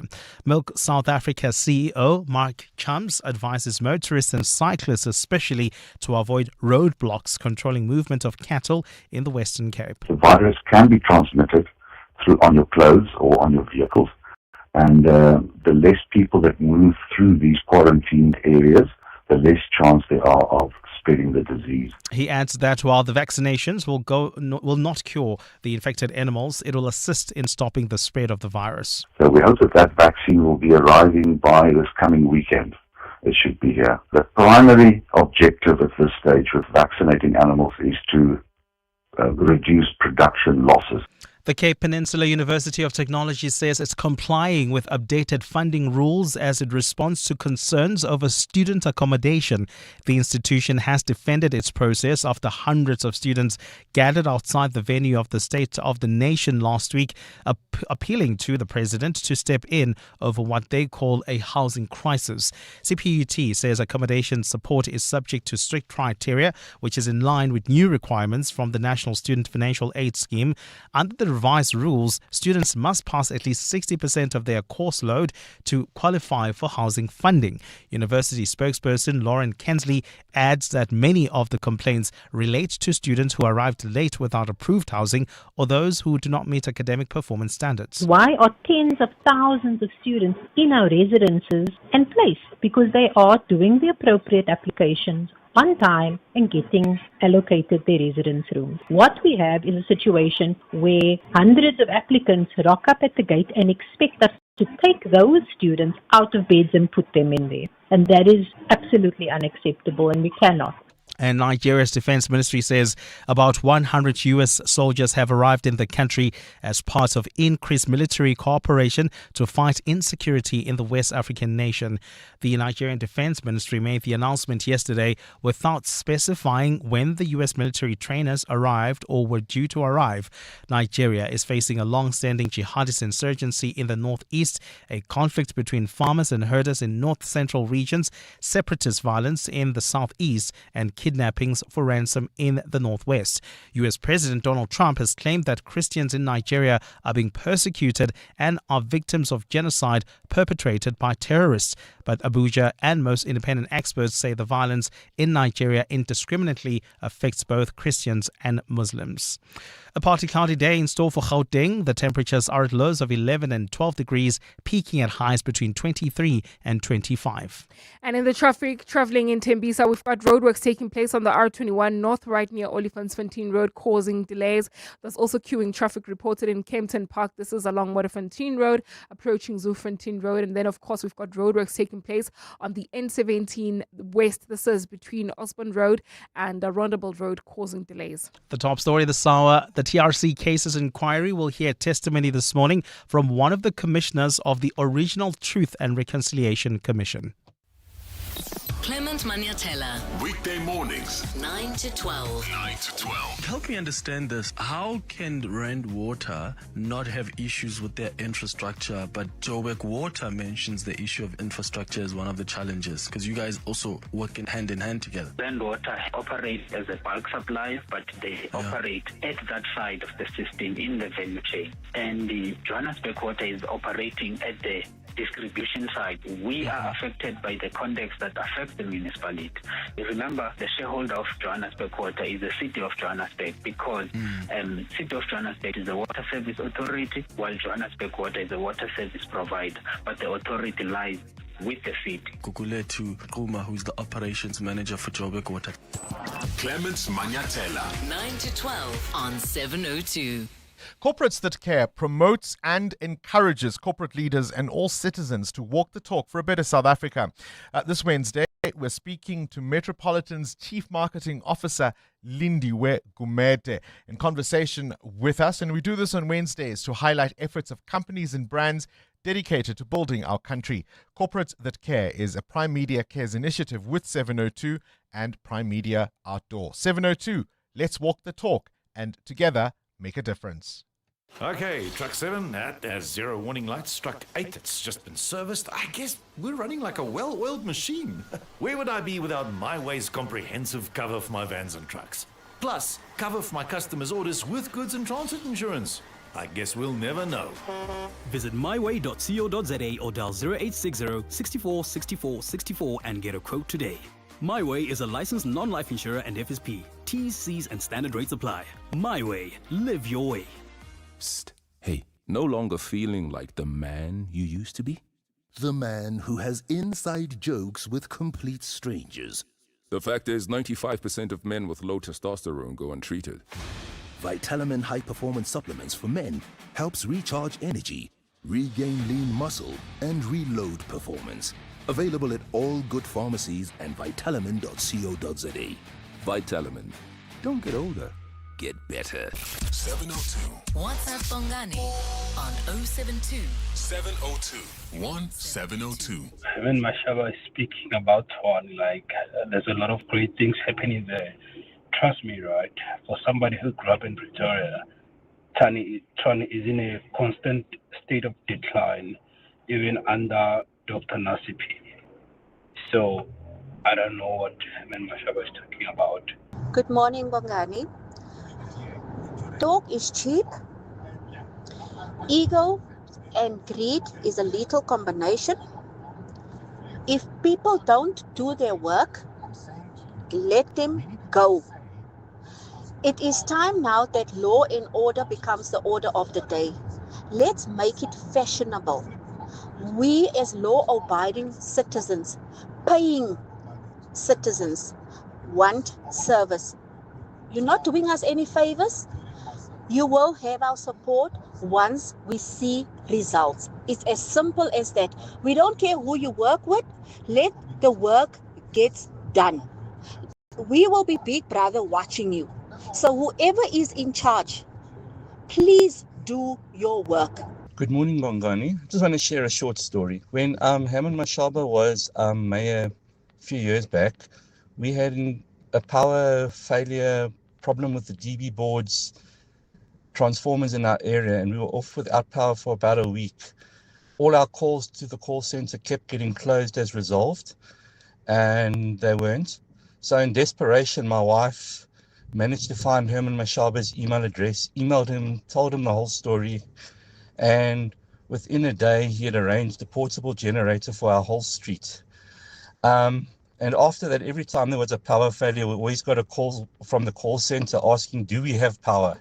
So he actually did a great job for us, and we were very happy with him as mayor. Well, Herman Mashaba, his name does get thrown into the hat by his party, which I think is a foregone conclusion. Wink, wink. Certainly, I would imagine that's one vote he's got. We're going on these speed dates, if you will, quick sessions with the would-be mayors of Johannesburg. And I'm frankly at that point where I want to say, I don't care who you vote for in this next local government election as long as you vote. Right? I think let's all make our choices known. Let's all exercise that democratic right. And at least then we can deal with whatever issues we face based on the choices we make. But don't sit this one out. Don't sit this one out. 702. What's the question? What's the question is brought to you by Outsurance, a chance for you to win up to 3,000 Rand in cash. So first we'll give you 1,000 for the answer and 2,000 Rand if you can give us a question that leads to the answer.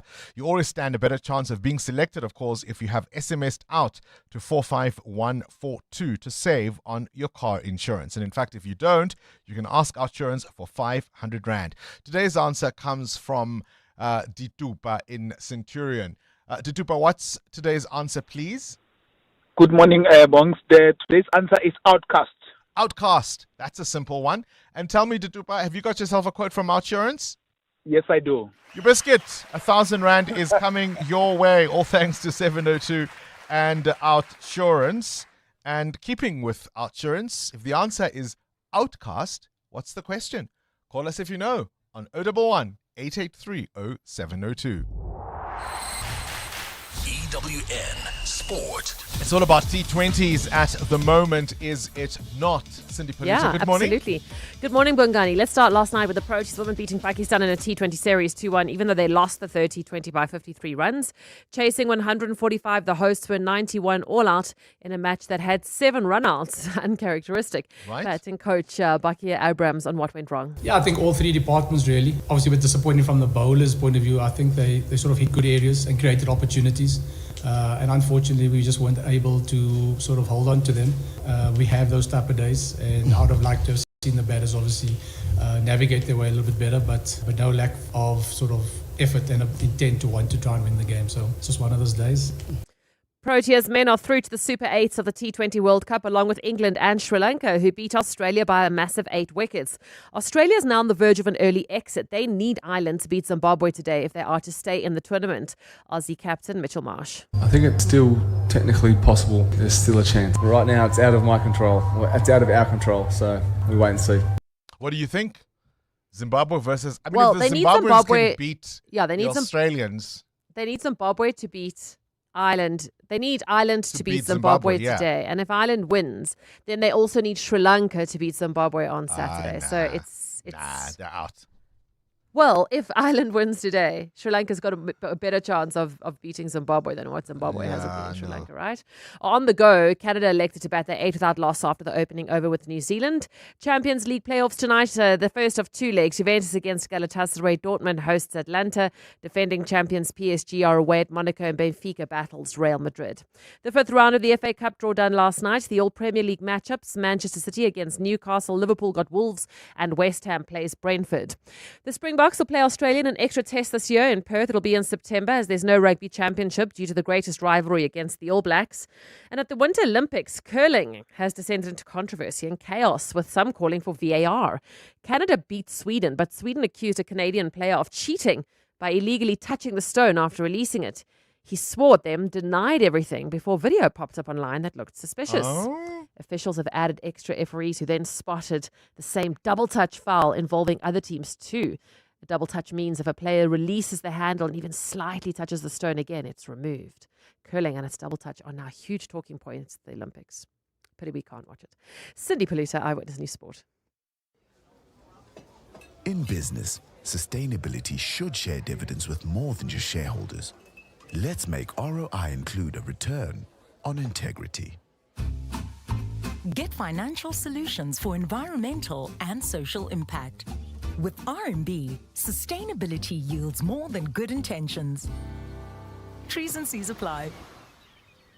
RMB, a division of First Rand Bank Limited, an authorized FSP and credit provider. Think fast. Fast downloads, fast streaming, fast wins. Because whether you're chasing high scores, deadlines, or the next episode, buffering is not part of the plan. And that's why your home needs the power of OpenServe Fiber. Fast, reliable Wi-Fi that keeps up with your life. And when you sign up before the end of March, you'll score a free Netflix voucher. Level up your home connection with OpenServe Fiber and feel the difference speed makes. Visit openserve.co.za today. T's and C's apply. Hi, this is Carol Shabalala, Hollywood Bet's brand ambassador. It's more fun when it's for fun. Playing responsibly is always a winning strategy. If you or someone you know needs help, call the South African Responsible Gambling toll-free counseling line on 0800 006 008 or WhatsApp help to 076 675 0710. Hollywood Sportsbook is a licensed betting operator. Hollywood Bet supports responsible gambling. No persons under the age of 18 years are permitted to gamble. Winners know when to stop. EWN Traffic. EWN Traffic brought to you by Persia Pretty Tough. Hi, I'm Ramila. I cannot. I can't. I'm suffering. Well, we've got delays, Bongani, on the N1 South approaching Olifantsfontein Road coming out of the Brakfontein interchange.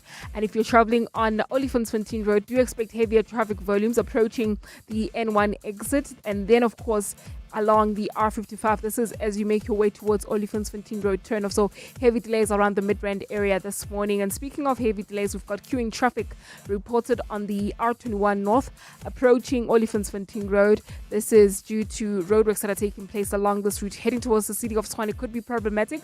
Please use the N1 North instead. And then traveling on the N3 North, more roadworks are causing delays. This is just as you approach Marlborough Drive coming out of Vincent Chabalala Road. Please be on the lookout there. More updates coming up. Stay tuned. There's more EWN on air, online, and on the EWN app. When your business needs strength, reliability, and serious capability, look no further than the Persia Professional Pickup Range. Built tough for South African conditions, Persia pickups are engineered for fleets, professionals, and the agricultural heroes who keep this country moving. From rugged load capacity to fuel-efficient performance, these pickups work as hard as you do. So whether you're building, delivering, or farming, Persia has a model that's ready for the job. Visit your nearest Persia dealership today and power your business with the confidence of Persia Professional. Landtrack. It's pretty, but tough. 702. What's the question? For 2,000 Rand in cash, all thanks to Outsurance, please tell me what's the question. If the answer is Outcast, let's go to Kanyisa in Cape Town. Kanyisa, what's the question? Which music duo reached Billboard Hot Chart 100 on their unforgettable song, Miss Jackson, on this day in 2001? Yes, indeed. It's an unbelievable story, apparently written in tribute or even in apology to the mother of Erykah Badu. Erykah Badu, that's who it was, Miss Jackson. And she apparently has the bumper stickers, all of that. So it's a husband's heartfelt apology. It's an ex-husband's heartfelt apology to his former mother, in law. Kanyisa, 2,000 Rand in cash is coming your way. All thanks to Outsurance and 702. Thank you, Mr.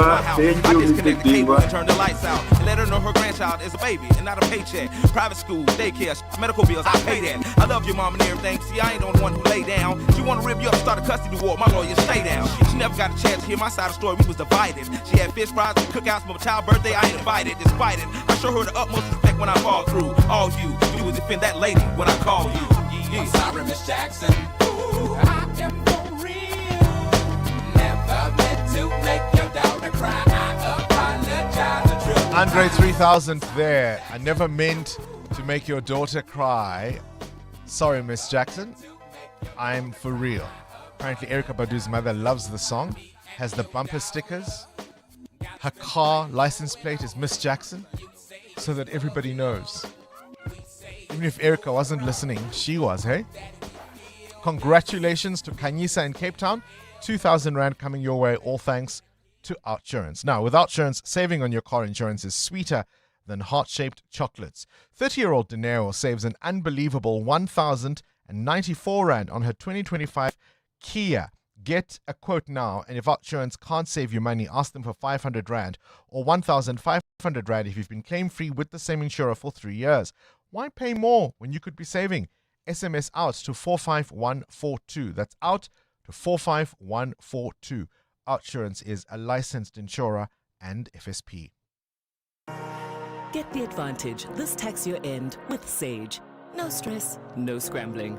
Just seamless HR and payroll that keeps you ahead of UIF, PAYE, and employment equity. All in one smart cloud solution.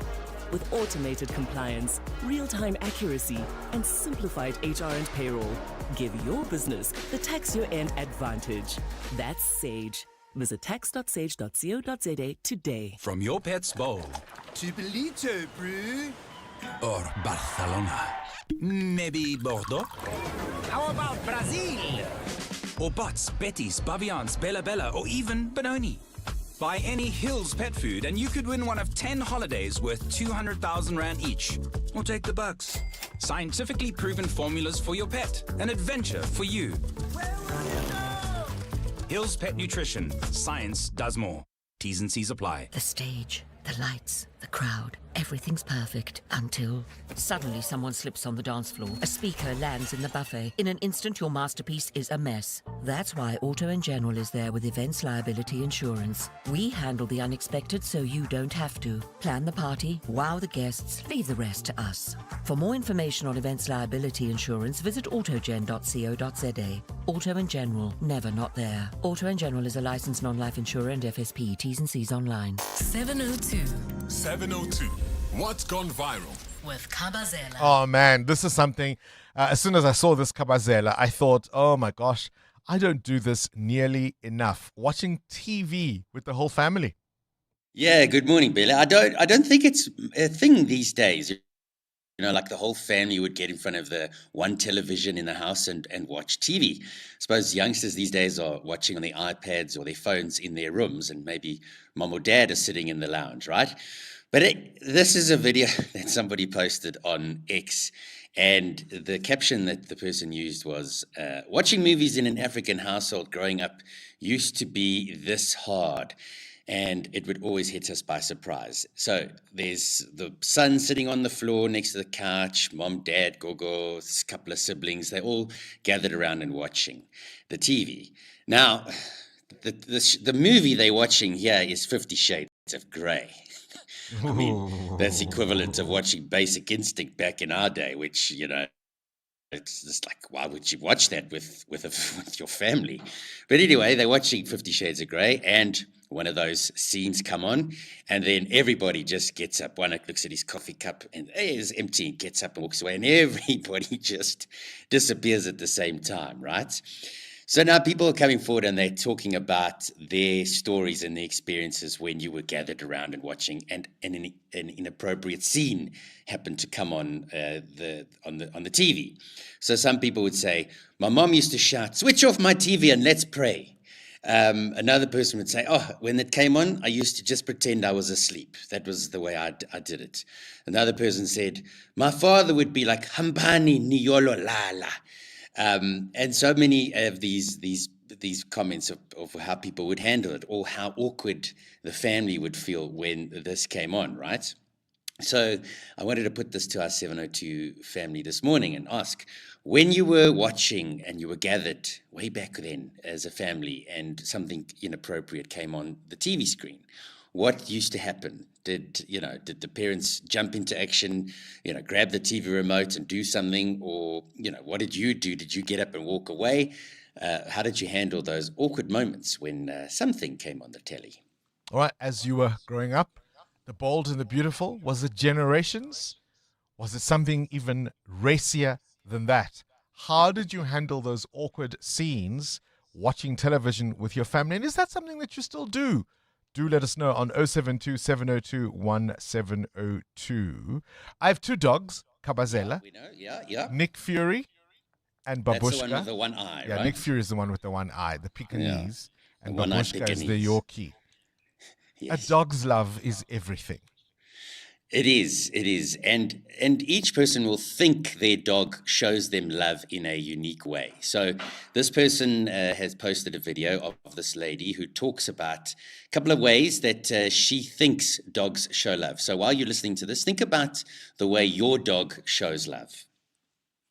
Number one, when your dog follows you from room to room, it's not clinging, it's their way of saying, where you go, I feel safe. Number two, when they bring you random objects, toys, socks, even things they're not supposed to have, it's not them being naughty, it's their instinct to share what they value with the person they trust most. Number three, when they lean on you or press their body against your leg, that's not neediness, that's a dog saying, this is home, this is my comfort.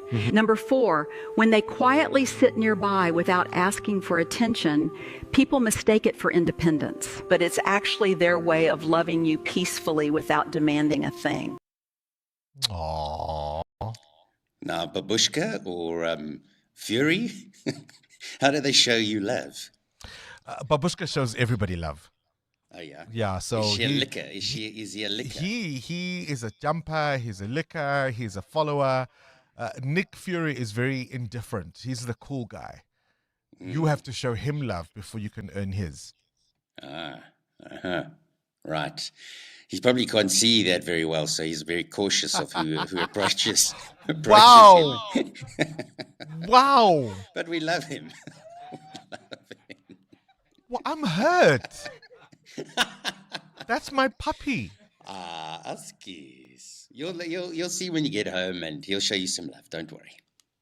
I'll show you love later. No, thank you. And that's what's gone viral with Kabazela. How do you think your dog shows you love? How do you know your dog truly, truly loves you? 702. 702. Feedback. With Siamtanda Matiso. Ow.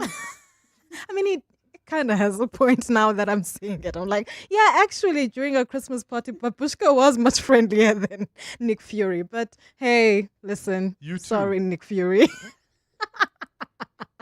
But talking about those movies, like I just realized now I'm still shy watching those risque movies or series in front of my mom. So I just fast forward it. I just can't. Yeah, it's never not going to be awkward. Fast forward. It's always awkward. Even as an adult. Yeah. If your parent walks in and there's a racy scene, it's just no. Very awkward. Thank you. Yeah, feedback bongs. Many reacting to your interview with Action SA leader Herman Mashaba, who's a candidate for mayor in Johannesburg. And opinions are actually mixed when it comes to this. Some are unconvinced. They live in Tshwane, so they're not quite happy with the state in Tshwane. Some are saying, listen, he did well in 2016. They are very impressed by his work, so they would like for him to come back. While others are saying, listen, campaign more. We need to see you as Herman Mashaba on the ground if you want us to vote for you. I asked the question, how much does the entry of Helen Zilla complicate things for him? And you heard the answer that he gave. But I think one of the things that has been interesting to observe is how much Zilla has hit the ground running as far as campaigning is concerned. And Very I wonder, active on Instagram and TikTok. yep, I wonder if the others are a little behind in the game as far as that is concerned. Absolutely, Bongs. And if you want to listen more to that, you can go to Prime Media Plus, or you can even go to YouTube and look back at what he had said after 7. Also, Bongs, I would love to remind the parents who allow their children to participate in the Whiz Quiz, please don't assist them. Yes. Trust that they can do that thing. You've entered them. Trust that they can answer the questions, or else we will disqualify them. So please stop assisting. One of the things that's difficult is not knowing whether the kid is going 7 times 7, 7 times 7, Yeah. 7 times, whether they're working out the answer. But there are times you can clearly hear Absolutely. the whisper. Even when the kid is now giving the right answer, there's still somebody whispering in the background. We're going to be cracking down on that one a lot more. And what you want to be careful about, lots of people are listening. Lots of kids at their school are listening. You don't want your child to be the one that's accused of cheating on the radio. More of your reactions to Herman Mashaba. And I asked the question a little earlier on, who is the young lion you are betting your money on? Doesn't matter whether you like their party or agree with their politics, but you think this is a talented politician with huge potential. This is EWN. Herman Mashaba says he's ready for a showdown with Helen Zilla in Joburg, and MPs will debate Ramaphosa's State of the Nation address later. Good morning, I'm Sfiso Zulu. Action SA leader Herman Mashaba says Helen Zilla, running as the DA's mayoral candidate for Johannesburg, will have no bearing on his bid to return to the mayor's office. The fight for the country's economic hub is heating up, with Action SA set to announce its mayoral candidate for the city on Saturday. 5 senior Action SA leaders, including Mashaba, were interviewed just last night by the party's Central Candidate Selection Committee ahead of the Johannesburg's local government election campaign. Alfara Mushwana reports. Former Johannesburg Mayor Herman Mashaba has thrown his hat in the ring to reclaim the city of Johannesburg's mayoral chains. Mashaba is one of 5 Action SA members who were interviewed to become the party's mayoral candidate, but political analyst Dirk Kotzier says it's obvious that Mashaba will be the selected candidate. It's almost a given. You know, the fact, first of all, is the founder, and secondly, is the former mayor of Johannesburg. So it's almost impossible for anyone to stand against him. Mashaba says he's not threatened by Helen Zilla's campaign to become the city's mayor. I'm dealing with someone who, when she looks at me, she doesn't see a 66-year man, she sees a boy. Which is an advantage for me because I know I was never a boy. Meanwhile, the ANC and EFF have yet to announce their mayoral candidates, while Kenny Gunene will lead the Patriotic Alliance's campaign. Alpha Ramshwana, Eyewitness News. The South African Municipal Workers Union says there's no justification for the city of Ekurhuleni's decision to vet all its Metro Police officers. The city launched the initiative yesterday following corruption allegations raised at the Madlanga Commission of Inquiry. The process will determine whether any officers have been linked to criminal activity. And both houses of parliament will begin a 2-day debate today on the State of the Nation address delivered by the president. Ramaphosa made several bold announcements in his speech last week, including the deployment of the army to gang-ravaged communities and the establishment of a crisis committee to deal with the country's water problems. These are among some of the issues to dominate the debates. Lindsay Dentlinka reports. In an address that lasted almost 2 hours, President Cyril Ramaphosa crossed a diverse terrain of issues plaguing the country. He says the country is emerging from a dark 5 years following the COVID-19 pandemic, floods and civil unrest. We are turning towards hope, towards the reality of a better future for all. The progress we have made over the last 5 years does give us hope and encouragement. It shows what we can achieve when we work together. While the economy is starting to tick up again, the gains are still small and slow, and opposition parties are likely to hit back at the government of national unity, with party and parliamentary leaders among the first speakers. Other topical issues due to be debated are the interim report of the Matlanga Commission, the proposed interventions in dysfunctional municipalities, and the unbundling of Eskom to allow for private operators. The debate will be followed by Ramaphosa's reply on Thursday. Lindsay Dentlinger, Eyewitness News, Parliament. And Arab nations have condemned the Israeli government's approval of a process to register land in the occupied West Bank as state property. Israel's foreign ministry said the measure, approved late Sunday, would enable transparent and thorough clarification of rights to resolve legal disputes, and was needed after unlawful land registration in areas controlled by the Palestinian Authority. Saudi Arabia, Egypt, Qatar and Jordan say the move is illegal under international law. Meanwhile, the European Union wants Israel to reverse the move. Around 3 million Palestinians live in the West Bank, which Israel has occupied since 1967. UN Secretary of State General Antonio Guterres echoed that point and called the move destabilizing, warning the decision could lead to the dispossession of Palestinians of their property. His spokesperson, Stefan Dujarric, addressed the Israeli plan at a briefing last night. Such measures, including Israel's continued presence in the occupied Palestinian territory, are not only destabilizing, but as recalled by the International Court of Justice, illegal, unlawful. He calls on the Israeli government to immediately reverse these measures. He again warns that the current trajectory on the ground is eroding the prospects for the two-state solution. Gold is trading at $4,883.13 an ounce. The rand is at 16.03 to the dollar, 21.82 to the pound, 18.98 to the euro. Brent crude oil is at $68.29 a barrel. And in the traffic, we've got delays on the N1 South between Rivonia Road and Winnie Mandela Drive. There's also queuing traffic in the Fourways area along Winnie Mandela Drive towards the N1 exit. And traveling in Alexandra, do expect some delays on the N3 North approaching Marlborough Drive due to roadworks. And in your sport, at the T20 World Cup, Australia will be knocked out if Zimbabwe beats Ireland today, while the Proteas, Sri Lanka and England are through to the Super 8s. Champions League playoffs continue tonight with the defending champions PSG in action, and the Springboks will play Australia in Perth in September. A partly cloudy day in store for Gauteng. The temperatures will peak at highs between 23 and 25 degrees. The top story in EWN this hour. Action SA leader Herman Mashaba says Helen Zilla, running as the DA's mayoral candidate for Johannesburg, will have no bearing on his bid to return to the mayor's office.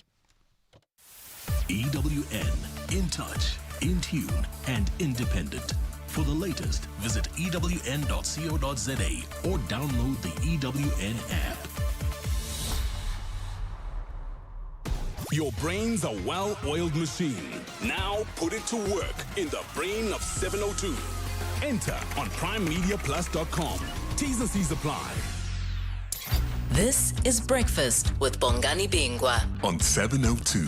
Let's walk the talk. 8 minutes after 8 o'clock, Herman Mashaba, I think, is the shoe-in. They're going through a party process. Mind you, they haven't had a Congress just yet, but he's certainly in the running to become the candidate for Action SA for Mayor of Johannesburg. I asked him about Helen Zilla's entry into the race and how that complicates things for him, and he says it's an advantage. What did you make of that answer?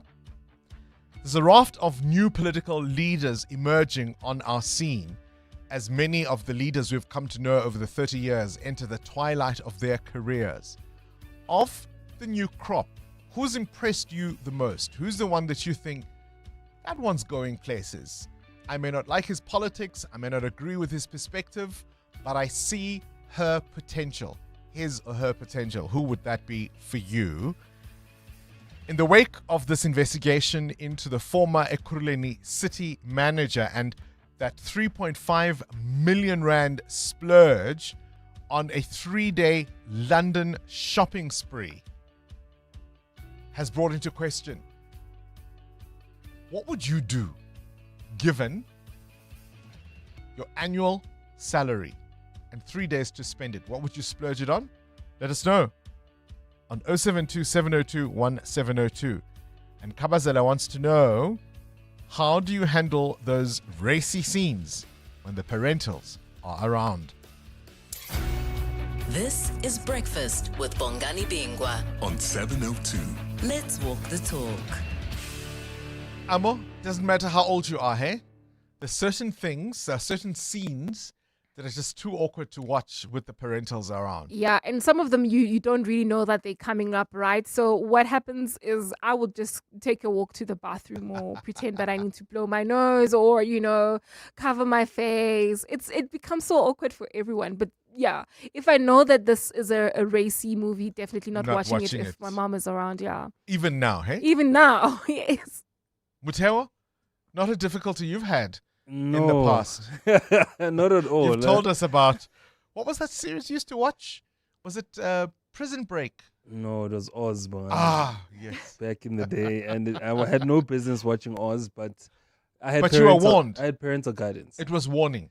Yes. Right? That was the point. My dad used it basically to say, look, you can't do crime, you can't go to jail. Because that's what happens. This is what happens. Did you have a favorite character in Oz? Adibisi for his... Adibisi. As a character. I can't remember the guy who was on the wheelchair. But I like his soliloquies on camera. Yeah, because he would do those pieces to camera. Yes. those. And Brother Minister. Clearly you love Brother Minister. Yes. I wasn't watching it with my dad, I can tell you. I can tell you that for free. And how do you know, Kabazela wants to know, how do you know your dog loves you? What is it that they do that's unique to you? They don't do this to anybody else, but they show their love to you in this unique way. Amo? When we had our dog, Oliver, he had so many names. Olivier. Yeah, Oliver. Did you buy him from the Free State? No. He would literally Olivier, though. I used to call him Olivier. My mother-in-law used to call him Reginald because his name was Oliver. He was named by my son, Oliver. And so everybody Did anyone else... call him Tambo? Everyone came with all these nicknames. He ended up being Reginald to someone, Olivier to me, and he would respond to all of us. But how I knew he loved my children, whenever I would open the door in the morning to come to work, at the early hours of, I think, 4 a.m. in the morning, first thing he would run straight to the kids' bedroom and sit by their door. And my husband would tell me that he would actually wait for them to wake up. He wouldn't go out of the house. He would wait for them to wake up, and then he can now get out of the house. Or maybe that was just his way of trying to sleep in the house. In the house, yeah. Or letting you know that he could. Good morning, Bongani and 702 team. My name is Sibo. Okay, so when I was growing up, I would pretend to be asleep whenever a risky scene came on. And now, when my mom visits, I only subscribe to DSTV when she visits because she watches the whole bouquet of the local dramas, right? So when a risky scene comes up, so I ask for an update of maybe who has passed away in our neighborhood or some weird conversation like that. And just get an update so that scene passes. I still feel very awkward about it.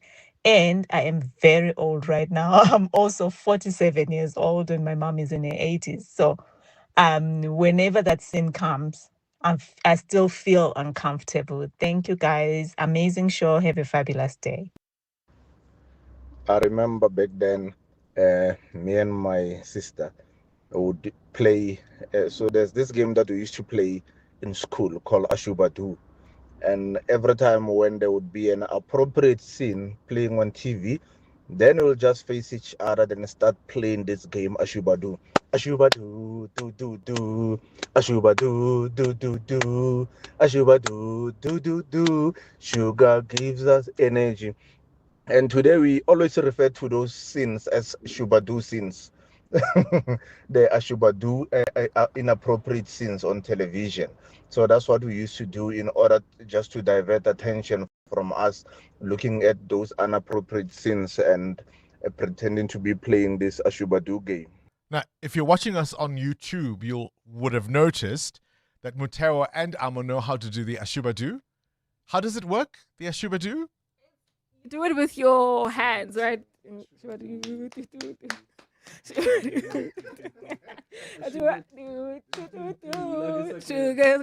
like by shows that yes, to me, baby. Yeah. It's that kind of Oh, gosh. Listen, I get it. She says in that voice note she's 47. Her mom is in her 80s. I'm 51. Still can't do it. Still can't do it. Will not be doing that anytime soon. I mean, it even gets to not just movie scenes, but displays of affection in front of the parentals. Okay. No. Come on, Bongani. You are within. I mean, a hug, hand holding. Yeah, those are A nothing. kiss, a random kiss. In front of the parentals. Yes. Mutewa? That happens. Maybe it's because you guys are not in your 50s just yet. EWN Traffic. It's a quarter after 8. This EWN Traffic brought to you by Outsurance. SMS out to 45142 now. And you could save on your car insurance. If you don't, ask them for 500 Rand. The slow traffic on the M1 South. Amo? That's correct, Bongani. This is between the Baku interchange and Grayston Drive. There's also queuing traffic on the M1 North towards Grayston off-ramp. Please be on the lookout there. While traveling in Bramley, we've got a major accident scene reported. This one is along Athol Oaklands Road near Pretoria Street. It's causing heavy traffic volume. So if you're thinking of trying to avoid the backlog on the M1 North, then you'll be stuck with this accident scene on Athol Oaklands Road. I'll have more traffic updates coming up. Stay tuned. There's more EWN on air, online, and on the EWN app. You won't believe how much money Outsurance saves 40-year-old Rafiq on his car insurance. I saved so much money. 899. That's not small change. It's more than 50% that I saved from my previous insurer. That's an impressive saving on Rafiq's 2017 Nissan Navara 4x4. And after 3 claim-free years, he gets an out bonus. How much money could Outsurance save you? SMS out to 45142. That's out to 45142. Licensed insuring FSP. TCs and information online. This is Breakfast with Bongani Bingwa on 702. Let's walk the talk. Let's shine a spotlight, shall we, on South African film and television. The announcement today of the South African Film and Television Awards, known better as the SAFTAs. It's their 19th edition, and the key announcements are going to be made today as far as the nominations are concerned.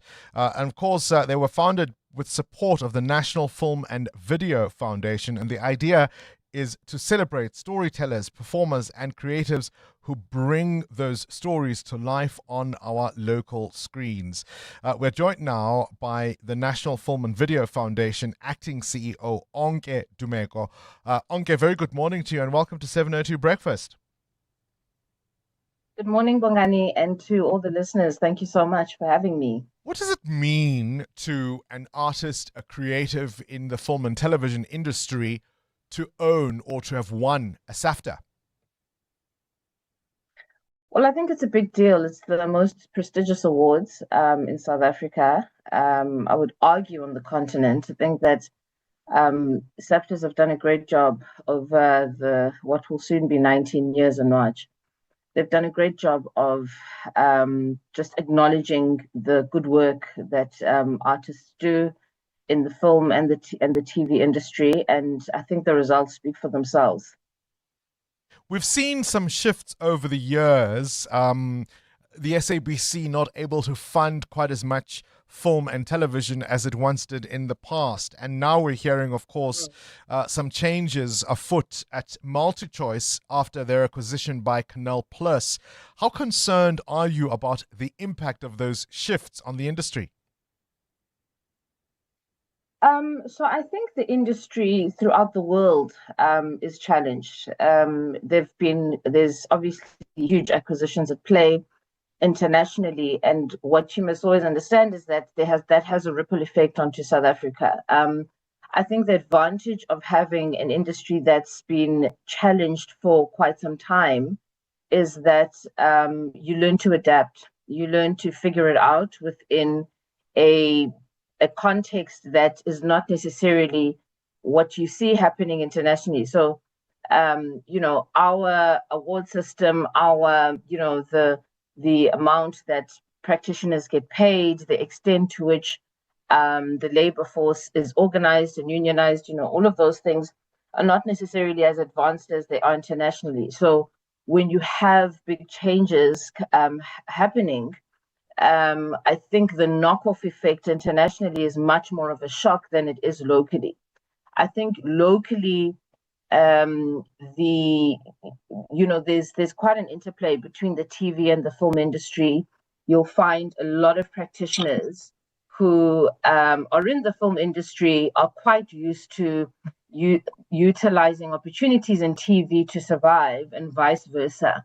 So I think you may see a lot of that. I think with the onset of digital and people using different formats to try new things, just as a basic example, things like your vertical films and things like that, you'll see a lot more people trying to think out of the box to keep an employment. So I think at least at a governmental level, it makes our work even more important. It makes the existence of the NFVF even more important. So it's just a matter of perspective, I think, more than anything else. So much local content, of course, has always been designed for local audiences, but increasingly in a globalized environment with options like streaming, one has to bear that in mind. Does that mean perhaps the uniqueness of what's on offer may change? Yes. I think, obviously the acquisition that we've been hearing a lot about that's underway internationally, again, you'll have probably a lot more focus on streaming platforms and what the type of content that they want. And even though people may not be, there may be kind of, some trepidation towards that acquisition, I think perspective. So if you look at South Africa, it's not like, Netflix, which obviously is the big elephant in the room. It's been in the country for a while. So they've tested and learned. They've understand what works for South Africa, what hasn't. They've started also to create franchise TV shows, franchise dramas, rather, franchise series, and to invest a lot more money into local content. Are there questions about how some of that content they're scaling back on some of those costs? Absolutely, but the where they are now in terms of local content and where they were where they started are two different things. So if the knockoff effect is that in the future there's a lot more focus on streaming, South Africa is a very important market on the continent. Nigeria is a very important market on the continent. Kenya is. So it will just be how those opportunities are framed, which will be slightly different to what we were used to. Exciting or nervous times? I'm choosing to say exciting. I don't want to focus on the nervousness. I'm choosing to say exciting. I think it's about adapting. This world, there's a lot we have to adapt to, not just this industry, but I mean, it's an adaptation. The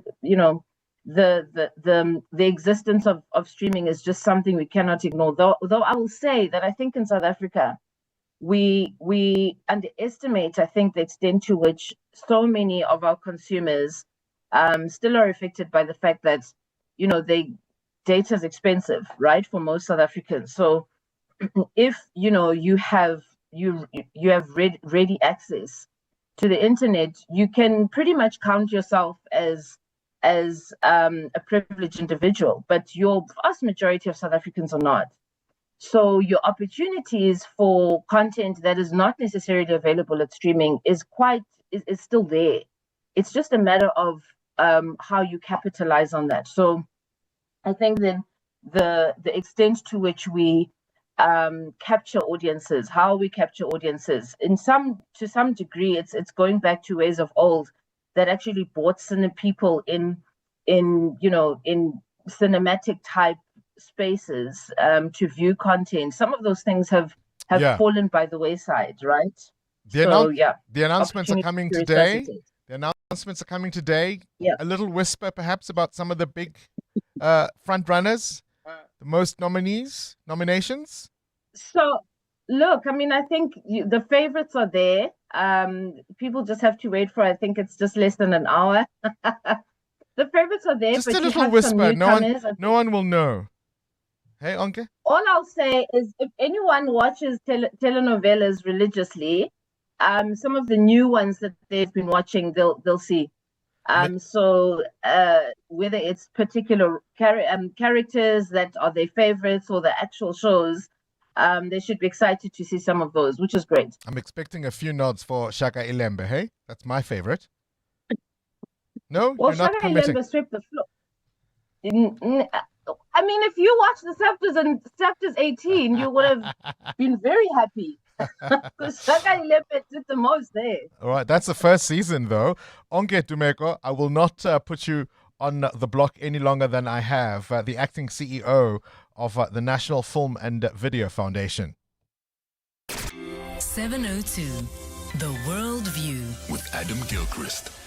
Adam Gilchrist, all eyes on the Strait of Hormuz. Those naval drills by Iran really worrying, aren't they? Yeah, I mean, they're in the Gulf between Oman and Iran, and Oman is also the same coast where now that enormous US strike force has gathered. So the fact that they staged these exercises with some missiles being fired at one stage, I don't know if they were anti-ship missiles, but there would certainly be a bit of posturing there. But there again, given there are 12 US ships now that have arrived, including missile destroyers and long-range missile destroyers, and most of all, this enormous aircraft carrier, the USS Abraham Lincoln, it is just huge. It's you think about those giant cruise ships, and this is off the scale compared with those. And that there is also a second one said to be on its way, the USS Gerald R. Ford, which is actually technically the world's largest warship. It's, of course, it's posturing, it's muscle flexing, it's worrying, but also at the same time, we have the talks beginning today in Switzerland, or I should say re-beginning today in Switzerland, where US and Iranian officials will try to get down to it, talking about lifting economic sanctions, about Iran's nuclear program, whilst all the while the military are doing that. It's the classic velvet glove on an iron fist, isn't it? I mean, it's really worrying. The Abraham Lincoln, I understand, carries around 90 aircraft, among them F-35 fighter jets, nearly 6,000 personnel on board. Just to move that alone, quite apart from all the others, costs a pretty penny. And I don't know if they do it just for show, Adam. That's what I'm worried about. No, quite, yeah. R.I.P. Robert Duvall. Yeah, quite a career. I mean, age 95, and he was making movies until fairly recently.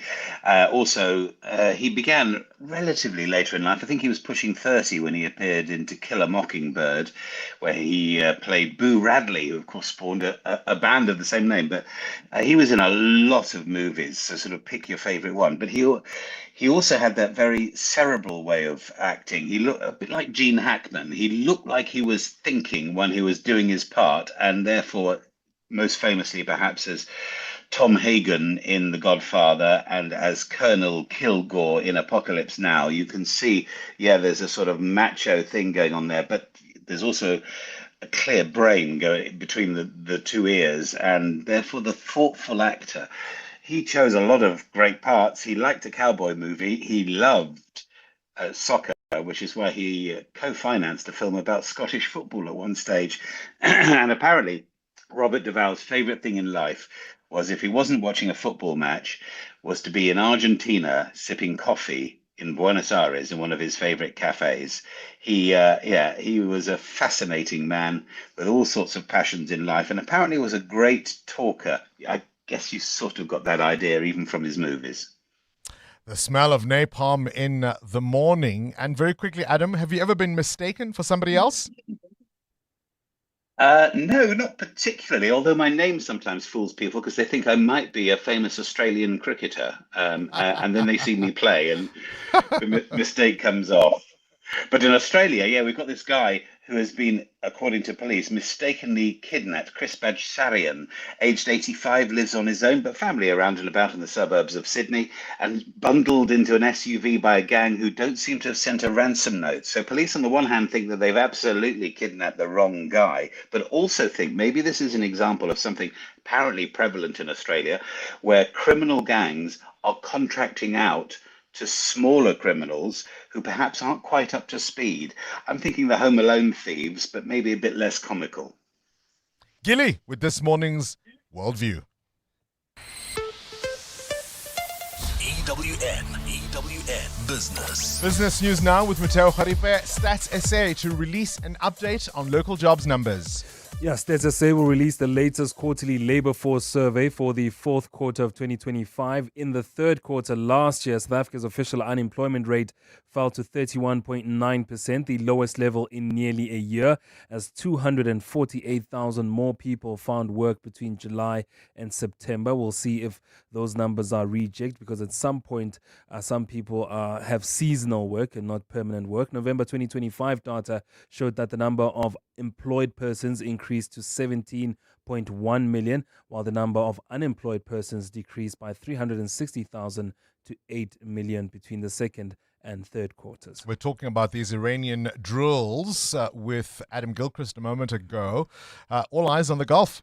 A lot of eyes on the Gulf and a lot of eyes in Geneva on what happens during those talks with the US and Iran. Oil prices in the meantime have gone up by more than 1%. This is both the US West Texas Intermediate as well as the Brent crude futures rising by more than 1%. Iran's Revolutionary Guards Navy held a drill in the Hormuz Strait on Monday, a day prior to the renewed Iran-US nuclear negotiations. As that continues, analysts say the market remains unsettled, and that's why you'll see that oil price are going up during this period. All right, so your indicators? The rand at 16.04 against the US dollar, 18 rand 99 against the euro, 21 rand 83 against the British pound. Price of gold down 2% at $4,892 an ounce, while platinum is at $2,005.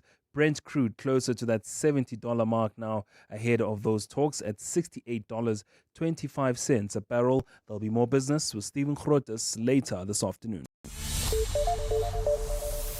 Time now for your latest eyewitness news. The public protector says no thank you. Swiss Zulu. That's right. Bongani Bingwa has recused herself from all involvement related to an investigation into the salary of Secretary to Parliament George over a perceived conflict of interest. This is in response to a complaint laid by the DA over the hiking of George's salary by Parliament's former presiding officers by more than 80% since his appointment 3 years ago. But it remains unclear whether George has also declared a similar conflict to Speaker Thoko Didiza, who says she's leaving it all up to the Public Protector's Office to handle. Lindsay Dentlinker has the story. In a letter to the DA Chief Whip, George Mikalakis, Public Protector Koleka says she immediately informed the Chief Operations Officer and the Head of Legal Services in her office of what she says are a conflict between her personal interests and her official duties. She says while investigations are generally handled at arm's length from the Public Protector and managed by professional investigators, she's nevertheless recused herself altogether from the handling of the complaint or any decisions that may arise from it. The investigation will be overseen by the new Deputy Public Protector, Dinky Dube. While it's believed Kaleka and George may be involved in a romantic relationship, Mikalaka says this does not concern him. However, he believes as its accounting officer, George should have made a similar disclosure to Parliament in the event the Public Protector is asked to investigate other complaints involving the legislature. In her response on the matter, Speaker Thoko Didiza says she can't accede to the DA's request to determine the status of their perceived relationship. Lindsay Dentlinger, Eyewitness News, Parliament. A criminologist says the culture of violence in gang-infested areas needs to be addressed in order to rid the country of the problem. With hundreds killed in ongoing gang violence in various communities in the Western Cape and Gauteng in the past year, last week President Cyril Ramaphosa announced the SANDF will be deployed to both provinces. Ramaphosa says the SANDF will work with police to quell the violence that has left communities gripped in fear. Carlo Peterson reports. Crime and gang expert Irvin Kinnes says a three-pronged approach is needed to rid communities of gang violence. It's not dependent on the show of physical force. What you need to address is the culture of violence. Kinnes says because violence has become the norm in gang-ravaged areas, a long-term sustained approach is needed. a three-pronged approach that you bring civil society and government together, and you need a law enforcement approach that's quite strong, and then you need to also liaise with other government departments. Kines says an evaluation of the previous deployment showed no real difference in curbing gang violence in affected communities. Carlo Peterson, Eyewitness News. And 2 bomb attacks and a gunfight between police and militants in northwest Pakistan have killed at least 11 security personnel and 3 civilians. Yesterday's separate attacks in Khyber Pakhtunkhwa province, which left at least 25 others wounded, came as Pakistan security forces battle intensifying insurgencies in southern and northern provinces that border Afghanistan. This month, the Islamic State group claimed responsibility for a massive suicide blast at a mosque in the capital, Islamabad, that killed at least 31 people. A partly cloudy day in store for Gauteng today. The temperatures will peak at highs between 23 and 25 degrees. And in the traffic, we've got delays in the Sandton CBD. This is along Rivonia Road, Sandton Drive, as well as Winnie Mandela Drive. There's also queuing traffic reported along Grayston Drive coming out of the M1 North. Please be on the lookout there. The top story this hour, Public Protector Kollega Galega has recused herself from all involvement related to an investigation into the salary of Secretary to Parliament, Xolile George. The Midday Report. Weekdays, 12 to 1. Do you have any idea why this may have happened? We have no idea because Nick is such a lovable young 22-year-old. So we just want to see it as a case of prime situation. And the family also would want to push the whole issue of being a Nigeria versus South Africa issue aside. We don't want people to jump on this and make it a Nigeria against South Africa thing. He was targeted because he was Nigerian. He was targeted because he's not South African. We don't believe that. Solomon Izang Ashom's family spokesperson. The Midday Report with Mandy Wiener. 12 to 1 on 702. 702. Corporates That Care promotes and encourages corporate leaders and all citizens to walk the talk for a better South Africa. Catch it this Wednesday. We are speaking at 10 to 9 to Metropolitan's Chief Marketing Officer, Lindiwe Kumete. We do this on Wednesdays to highlight efforts of companies and brands dedicated to building our country. Corporates That Care is a Prime Media Cares initiative with 702 and Prime Media Outdoor. 702, let's walk the talk and together make a difference. Different sounds, different worlds. Different artistic expressions, music, art, and fashion collide. Are you coming? Let's go to the place where the beat drops, the fashion pops, and the art rocks.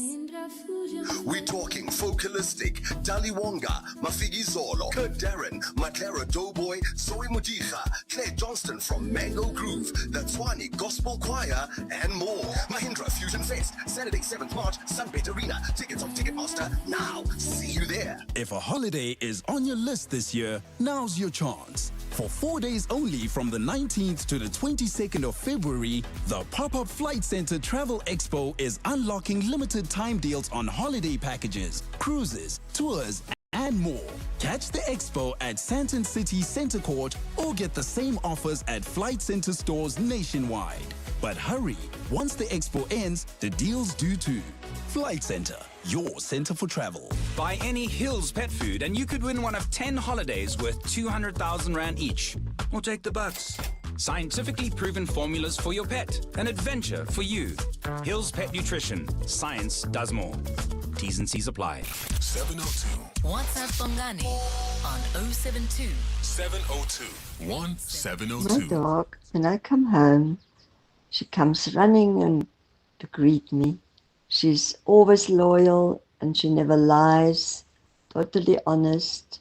And when I'm having a bad day, she will just sit close to me and quietly and just be there. That is love. Good morning, 702. Good morning. My name is Tendo here. I've got a dog here. It's a Maltese dog. I know Maltese dog, they love people, but there's this one special thing that they do. Normally, in my setup inside my house, the couches are leaning straight into the walls. So normally my dog will just go and climb the couch and then start watching TV. Just few seconds, you'll see or you'll feel that the dog will start leaning his head on top of my head watching TV. That's how I realized that it loved me so much. Good morning, Bongi and Gabazela. Floris here from the beautiful Western Cape. I have two lovely dogs. Butch, the bull terrier, 3 years old. Chloe, miniature Doberman Pinscher, 10 years old. Chloe likes to lick me. Brutus follows me wherever I go. And these dogs are so clever. If it's half an hour late for their food, Brutus will tap with his foot on the actual food pocket. And let me tell you, I pray with my dogs like I pray with my wife, and they would sit still and look me in the eyes. I love my dogs because they show me so much love. They're naughty, but now I know they are naughty when they sometimes just craving my attention. But I love them to bits. Have a good day. Bye-bye. Bongani, have you ever heard Londi London say, "Ngaze ngateleleka," but she ate?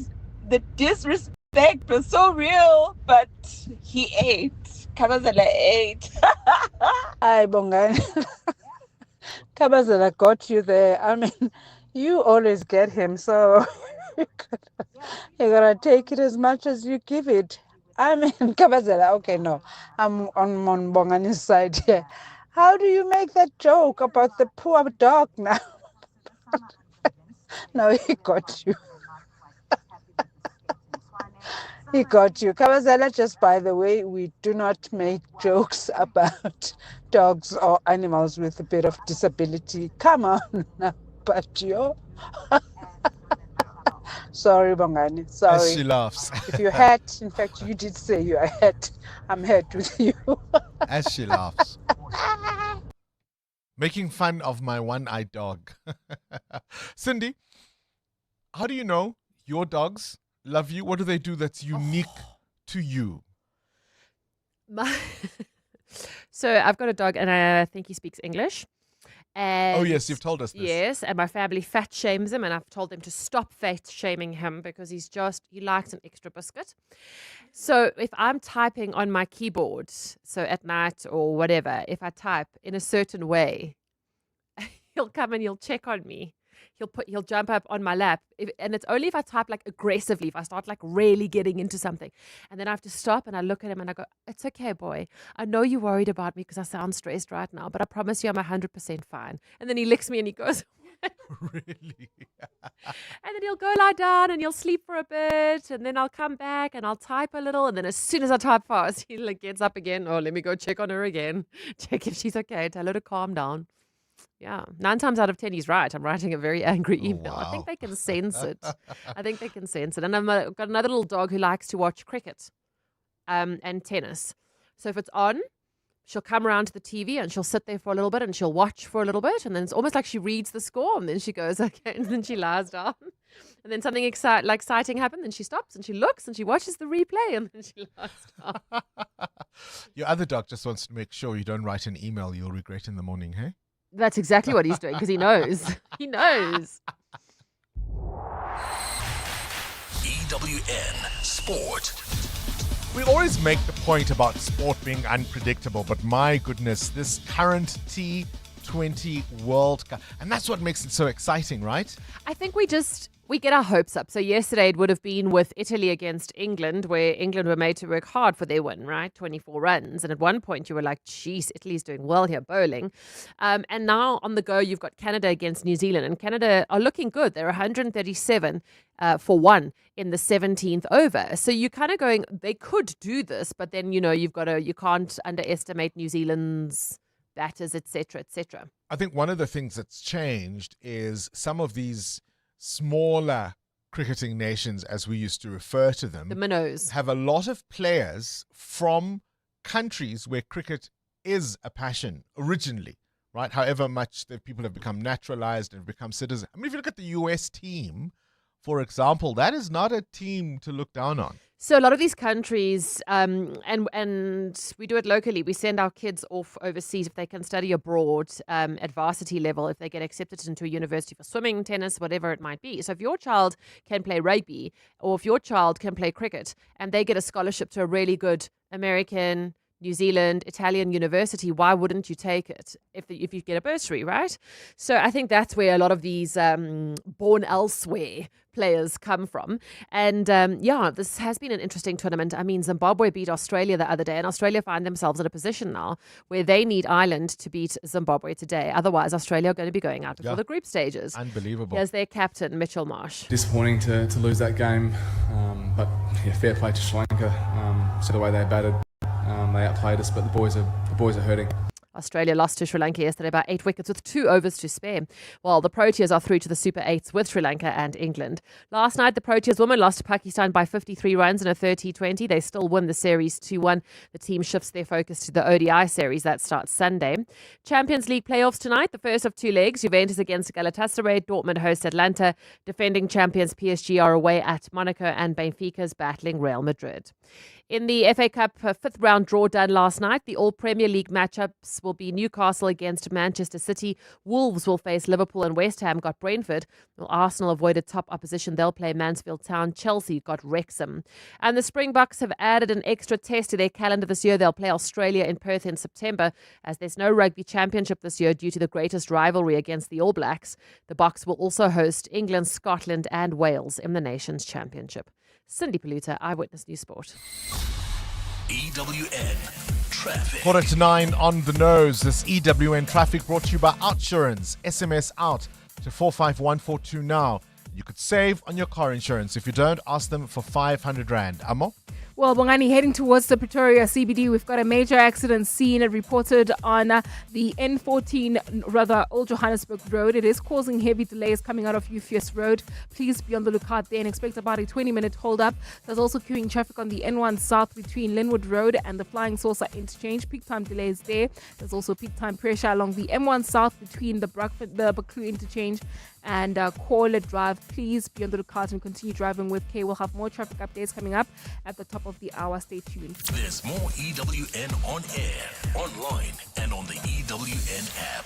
The Outsurance pointsmen know that every car on the road carries a story. There's a car full of groceries and a lady who will be attempting to make her mother-in-law's famous recipe for the family dinner tonight.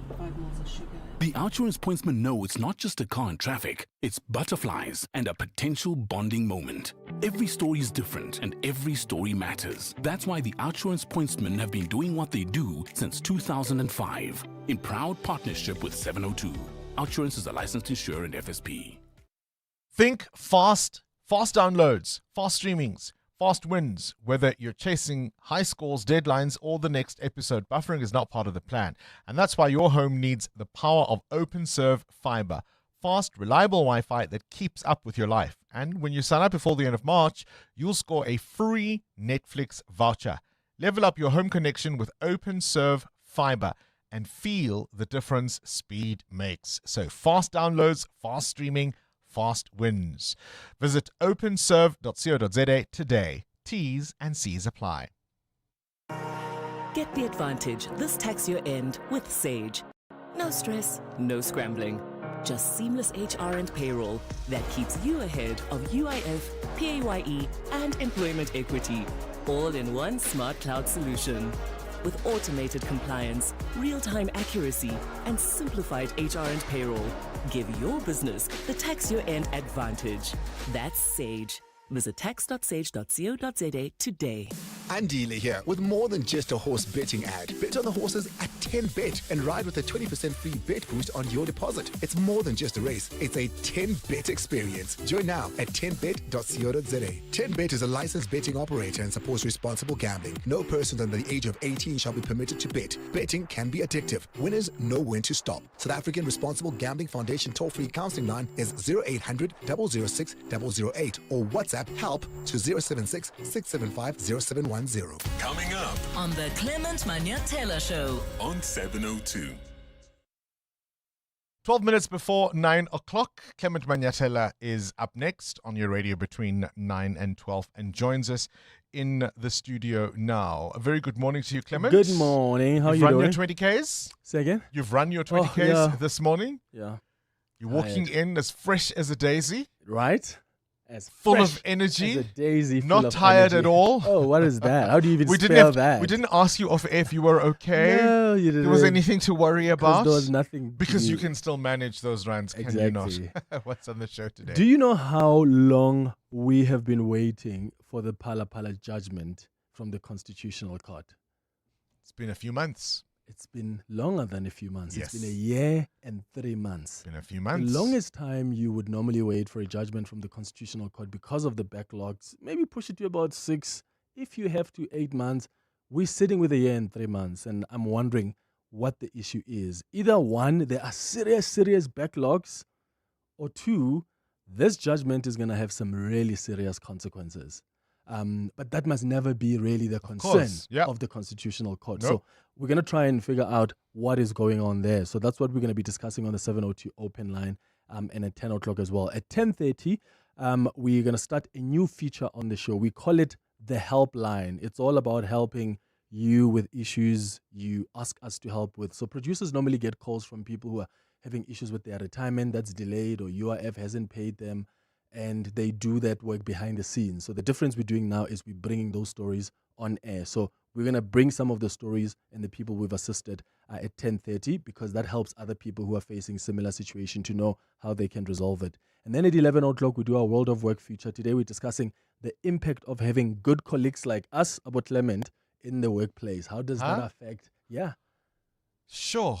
I mean, how have you been affected? Well, by you see, me the as a good challenge. colleague? No. The challenge is the really good colleagues are kind of at the end, the opposite. I mean, Stephen Grootes, John Perlman. I'm trying to figure out what that would be like if a good colleague was the host of the next show. Look at how smiley how you does are. that- how That's does the that work, impact. hey? That's the impact on you and your show. You And know, then we wrap up KG the show at 11:30 with our health and wellness feature. Today we're discussing the benefits and danger of using peptides. What are peptides? Oh my dear, you need to listen to this. It's something that a lot of people are using now to reverse aging. I went to What's a peptide? You'll find out. It's molecules. It's stuff you inject yourself in, and it reverses aging. Aging? Yeah. So you can run 20 Ks. Or you can look 20 at 65. You see, KG, my luck with hosts between 9 and 12. When tax issues get complex, you need more than general advice. You need specialist insight. AJM turns intricate tax challenges into clear strategic solutions. From disputes and litigation to long-term planning, our expertise protects what matters to you and your business. With teams in Cape Town, Johannesburg, and Namibia, we deliver the rigorous analysis high-stakes decisions demand. AJM. Complex tax matters simply resolved. Mzansi, you don't want to miss out on playing Powerball and Powerball Plus for 64 million rand in total estimated jackpots today. Play Powerball for an estimated 42 million and Powerball Plus for an estimated 22 million today. Buy your tickets now in-store on nationallottery.co.za, the mobile app or cell phone banking. Panda, Pusha, play. Players must be 18 years or older. Play responsibly. Ituba is the proud operator of the National Lottery. Brush, stroke, paint, color, protect, and admire. From roof paint to exterior textures and interior silk, Warrior Paints has it all. The product range and stylish colors are amazing. And what's more, Warrior Paints has crushed prices for incredible savings. Enjoy that good old-fashioned personal service you deserve. For price, quality, variety, and service, Warrior Paints is streets ahead. Warrior Paints. Affordable, lasting luxury. When the brightest brains collide in the biggest general knowledge quiz in Gauteng, it's time for the Brain of 702. Put your brilliance on display. Prove your mental might. There's 130,000 rand in the kitty. 1.5 this round and another one at the end of the day. The Brain of 702. Your brain, our stage. So the winner at the end of today will be crowned the Brain of the Day and play again tomorrow, hopefully through to the rest of the week, where on Friday they'll stand a chance to win 10,000 rand. Mxolisi played with us about 24 hours ago and is trying to hang in there until Friday. So far, so good. Mxolisi, you won again with John Perlman yesterday, 8 points. And I intend to win again today. Thank you. You're on a roll, hey? Definitely. All right, you stay on the line. Mamelo, of course, is going to challenge you and have none of that. Is this your first time playing, Mamelo? Yes. Hi, Bongani. Hi, 702. You've been listening to Mxolisi. He's doing really well, hey?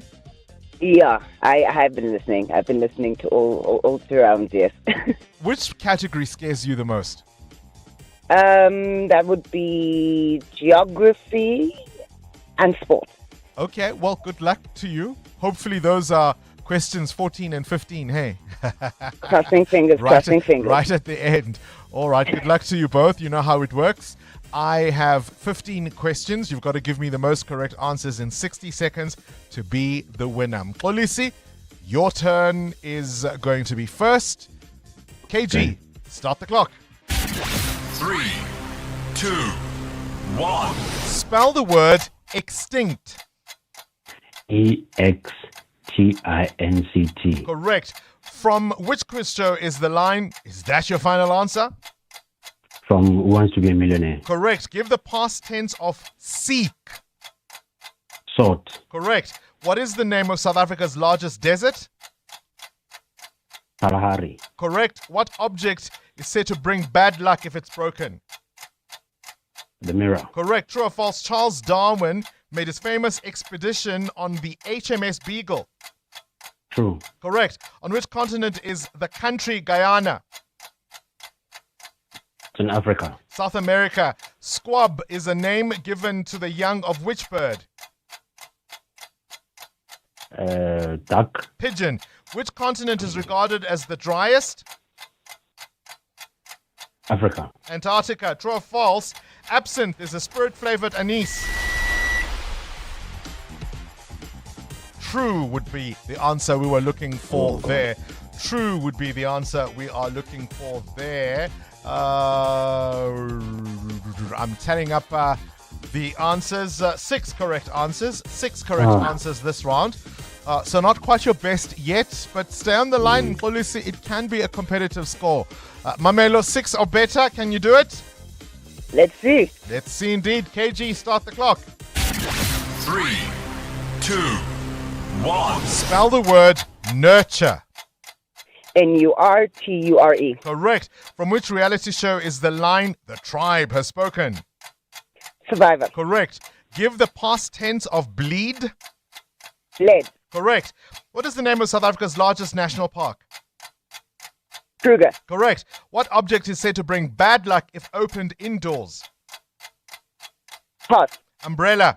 True or false? Charles Darwin visited the Galapagos Islands on his famous expedition. False. It's true. On which continent is the country Nepal? Oh, pass. Asia. Cygnet is the name given to the young of which bird? Ostrich. Swan. True or false? Gin is a spirit flavored with juniper berries. Please repeat. True or false? Gin is a spirit flavored with juniper berries. False. It's true. On which continent? Which cannot complete the question. Cannot complete the question. What's the difference between shouting it out when somebody else is answering and when you are answering, Mamelo? The difference. Yeah. When someone else is playing on the radio and you're just sitting in your car?